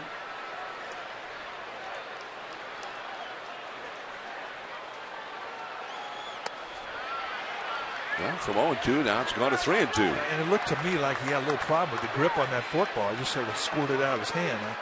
Now he's going to have a dry baseball, but whether his hand was too dry or had a little moisture in his hand, I don't know what caused it, but that did not feel very good. And if you're Susak, that kind of says don't call that pitch again. He doesn't have command of it.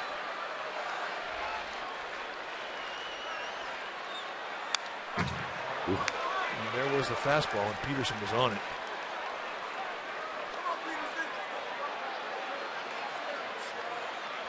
Dodger team, although the Giants have shut them out since they got to town, 9 innings last night through the first 7 innings tonight, the Dodgers have been only outscored by 1 team in the National League. That's Washington.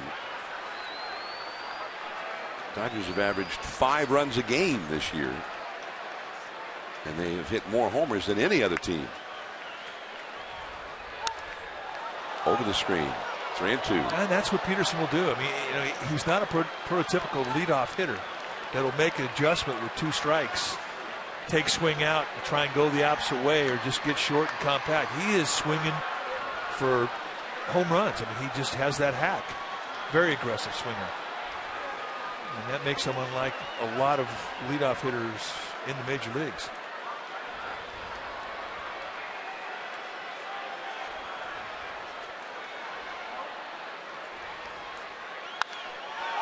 Soaring pop-up.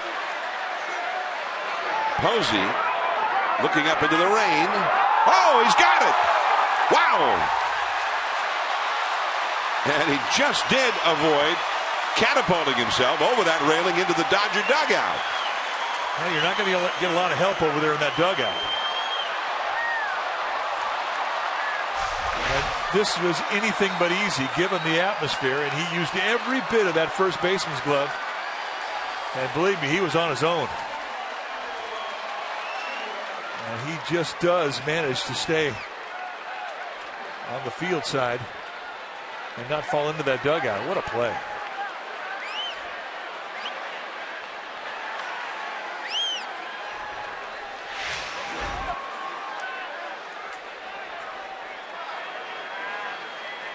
One away. Jimmy Rollins with a big cut and a foul.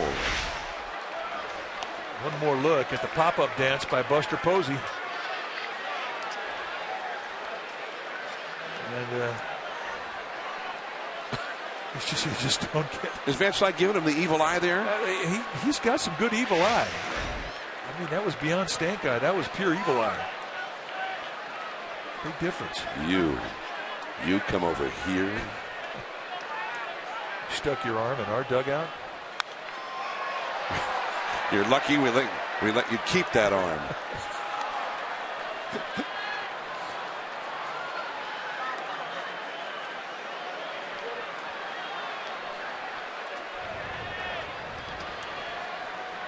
Oh, to the count to Jimmy Rollins. 4-0. The Giants are leading. They got a run in the 6th to break a 0-0 tie, and then 3 more in the 7th. The last 2 knocked in on a long home run by Buster Posey. We saw Javier Lopez up in the Giants bullpen now. He has joined the right-hander Romo. Maxwell in left field. Plenty of room.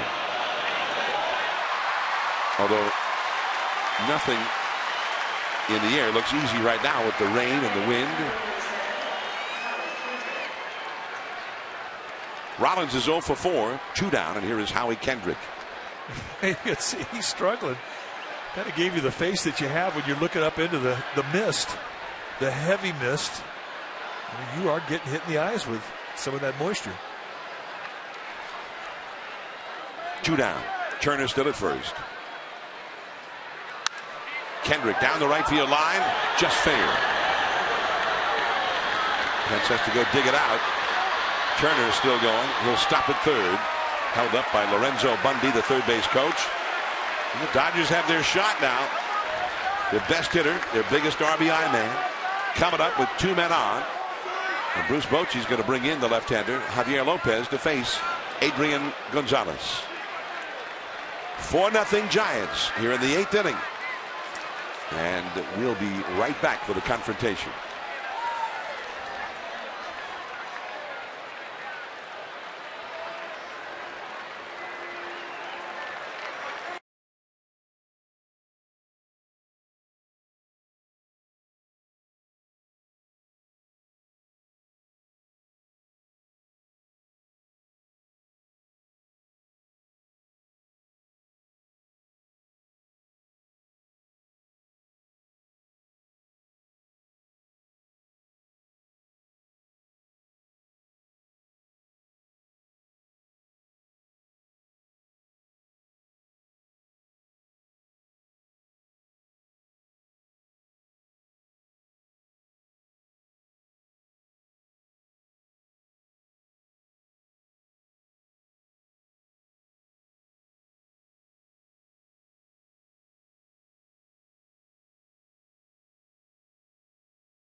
The highlights.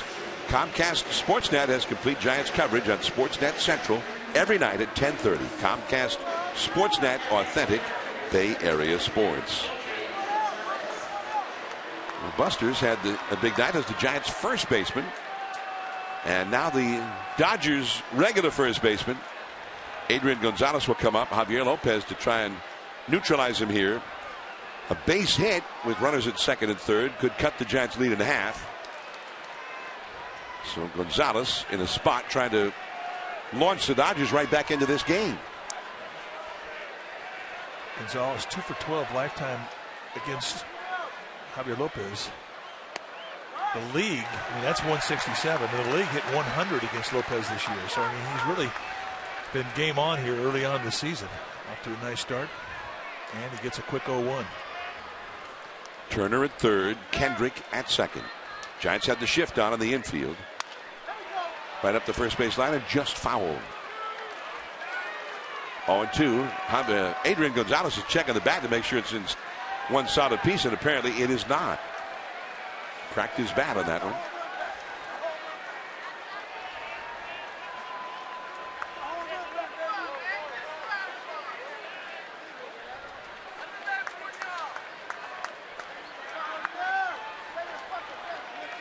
Dodgers had only been shut out one time this year until last night. That was the second time they'd been shut out, and they had been shut out so far tonight. Runners at second and third, though, with 2 down. High and foul, heading toward the seats, and several rows back out of play is Duffy, the third baseman, and Maxwell, the left fielder, gave chase. Romo still up in the Giants bullpen along the left field line. Santos, a right-hander, up in the Dodger bullpen. 4-0 Giants, 8th inning. Gonzalez 0 for 3 in this game against Lincecum. In the dirt. By design. The way that Duffy's playing third base, Justin Turner, who's the runner at third base, he could get halfway off of the bag. I mean, literally, he could get halfway to home.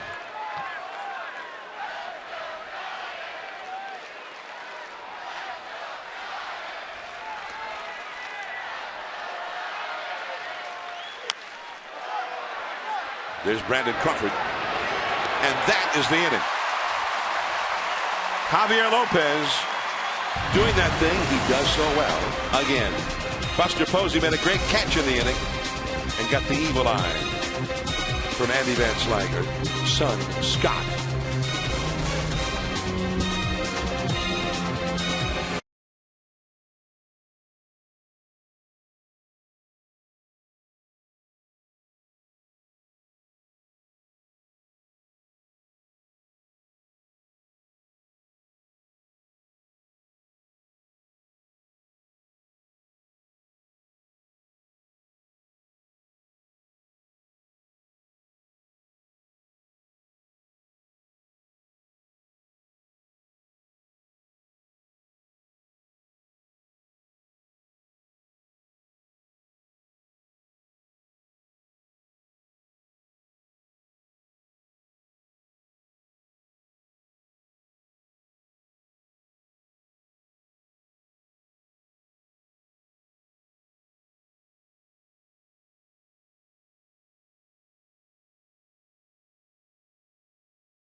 At noon for Giants pregame live before the final game of this series. We'll be back with you on NBC Bay Area and the Giants Television Network Saturday, May 30th at 7 for the Giants when they take on the Braves right here from AT&T Park. Tomorrow it's going to be Who is it going to be? Tomorrow it's going to be Madison Bumgarner, Clayton Kershaw, maybe a couple guys you've heard of.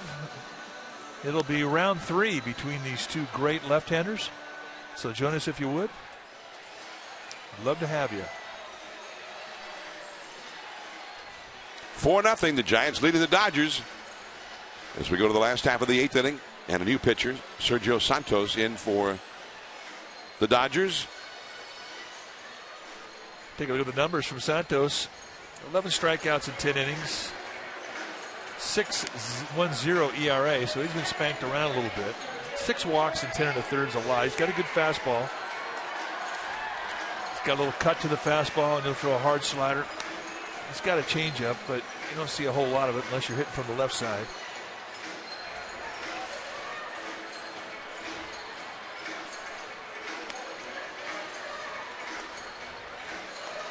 So Santos and the grounds crew took over the mound in the home plate area. They brought out a lot of that water absorbent sand-like material out there. Big 50-pound or what is it, a 50-pound or 100-pound sacks of it to try and dry off the mound a little bit. So it was apparently getting slippery and out on the mound and the home plate area as well. They used it there in the batter's boxes and the catcher's box.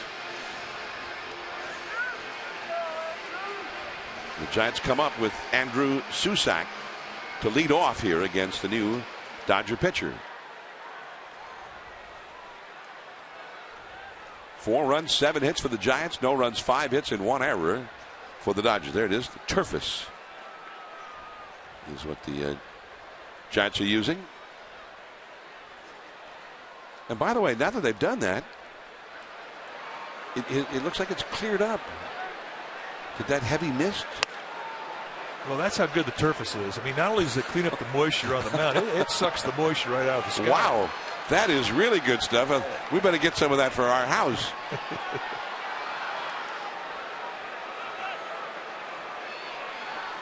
I mean, they got juicy out here. Susac has struck out and twice walked. Crawford is on deck. 0-2. Something's going country hardballing right across the letters.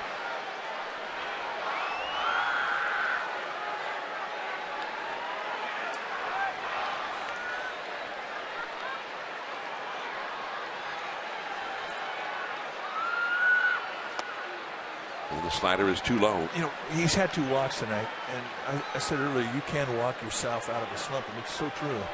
It simply means you're seeing the ball better and you're taking balls out of the strike zone that you were swinging at that kind of put you in the funk. Better pitches to hit, better chance of getting a hit. In the dirt again. Another good take. I mean, that's a high 3/4 release from Santos, and the break on his breaking ball, it's right off the table. It's 12-6. And he gets a lot of people from both sides to swing at that pitch down in the dirt.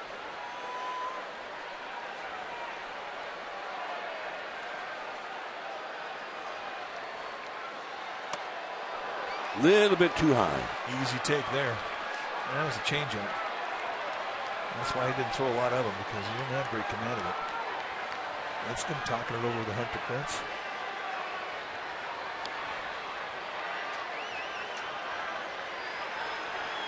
Full count now. And strike 3 called. Susac, he wasn't as sure about that one as was the umpire. Well, definitely a pitcher strike.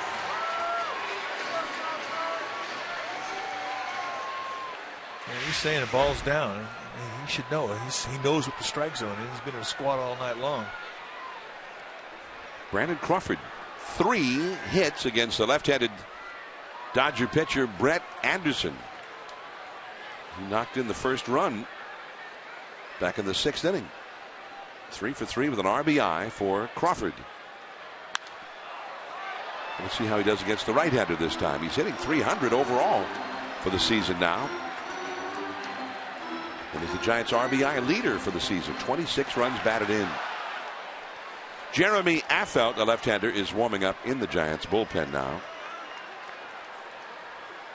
One out, nobody on. Matt Duffy on deck. There's Affeldt.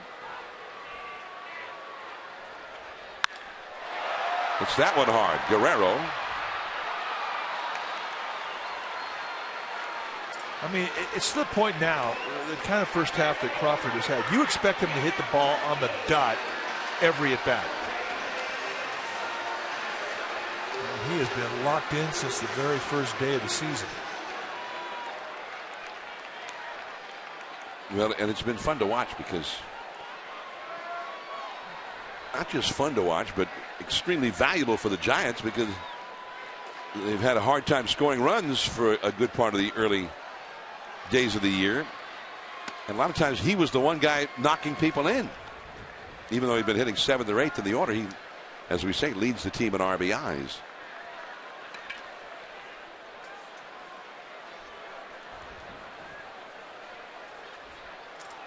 Two down, nobody on. Duffy has been safe on an error. Struck out and hit into a force play. That changeup in for a strike. That's a good one. Looks to me like they're listening to Dwayne Kuiper and Dave Fleming on the KNBR Giants radio broadcast. Frank Zappa's brother.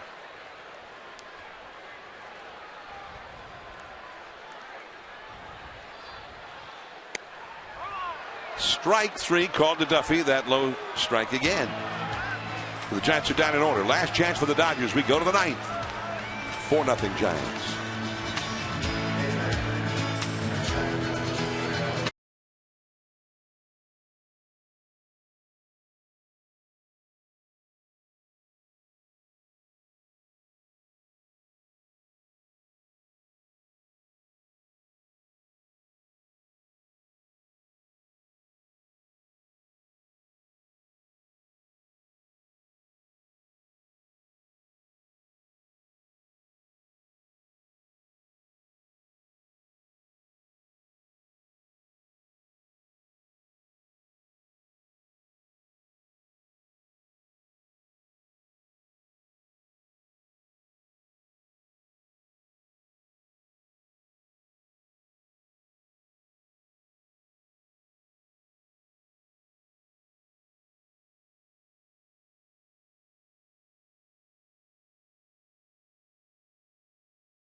Anytime now for our BMW Drive, the ultimate driving machine at Bay Area, BMW.com. And we go back 7th inning when Buster Posey steps in against Yimi Garcia, and he gets a fastball at 95, and it went out at 104, and that is our BMW Drive of the game.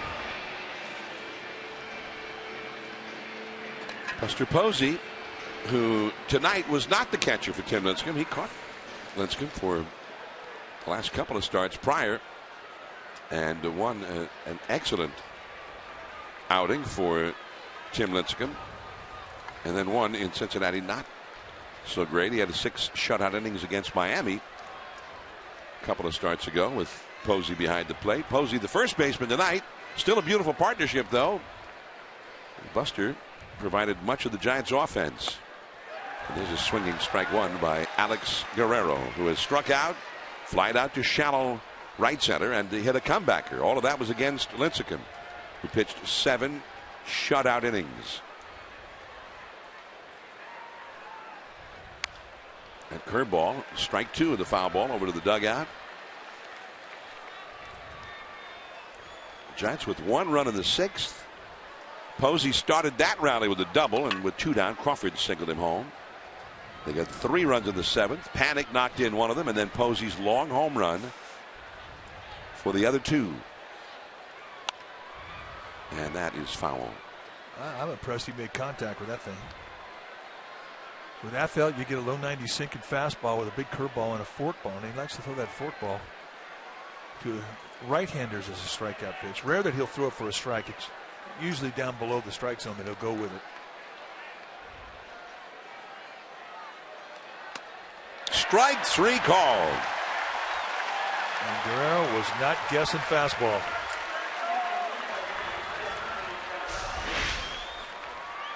Just a 2-seam fastball right through the strike zone. And that's one that a hitter will think about all night until he gets his next at bat. Those are painful to take.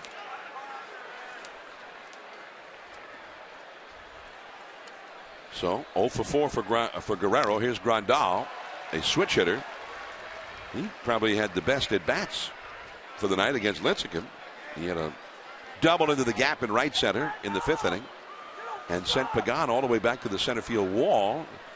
Pagan made a leaping catch right near the wall in the 7th inning. Take one away from him. Not a home run, but to keep it from hitting up high off the wall.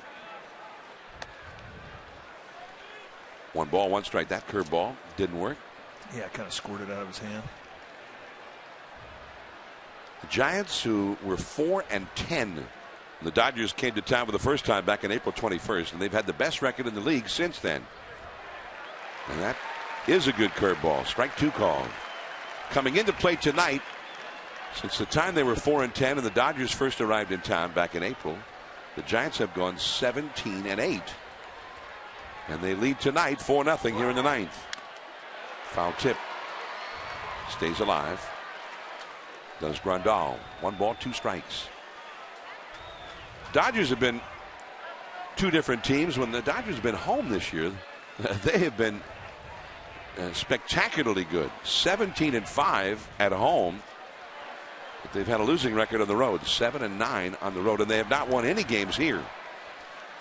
Jimmy Rollins looking on from the Dodger dugout. Rollins was 0 for 4 tonight. Andre Ethier due up next, but Van Slyke has come out on deck. 1-2 the count.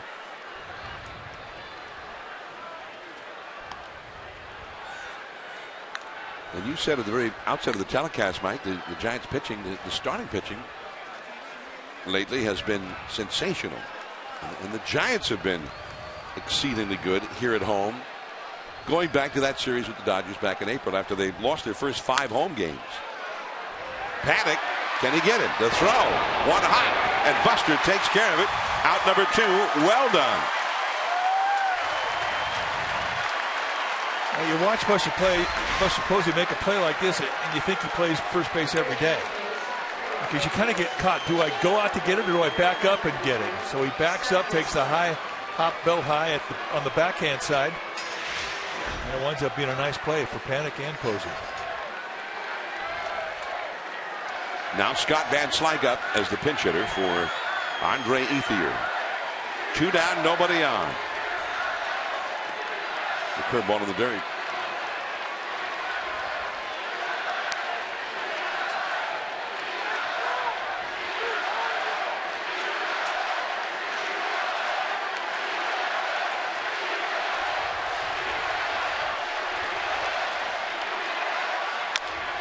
Big chop.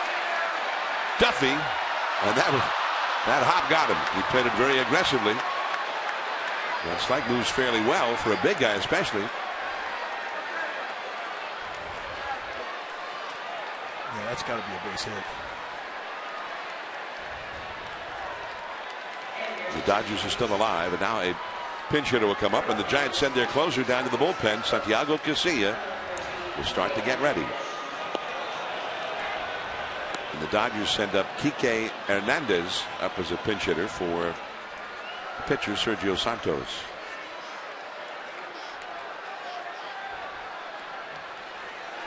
Hit number 6 for the Dodgers in this game. Last night they had 7 hits. The Giants 2-0 victory. Giants lead 4-0 here. 2 down in the 9th. Called a strike. He got the low strike.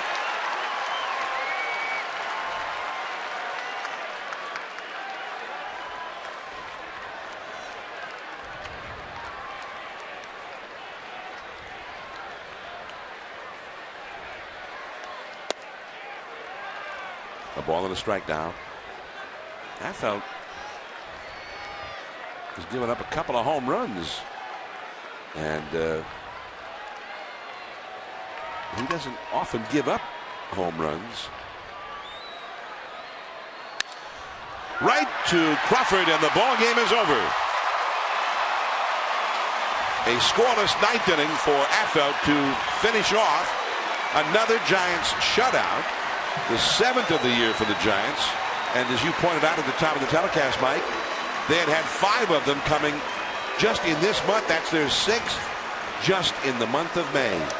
Well, they got it going right now. I mean, it's just a lot of confidence, not only up and down the bullpen, but all through the rotation. I mean, everybody's chipping in, and the defense has supported it beautifully. Another airless night for the Dodgers, or for the Giants, rather.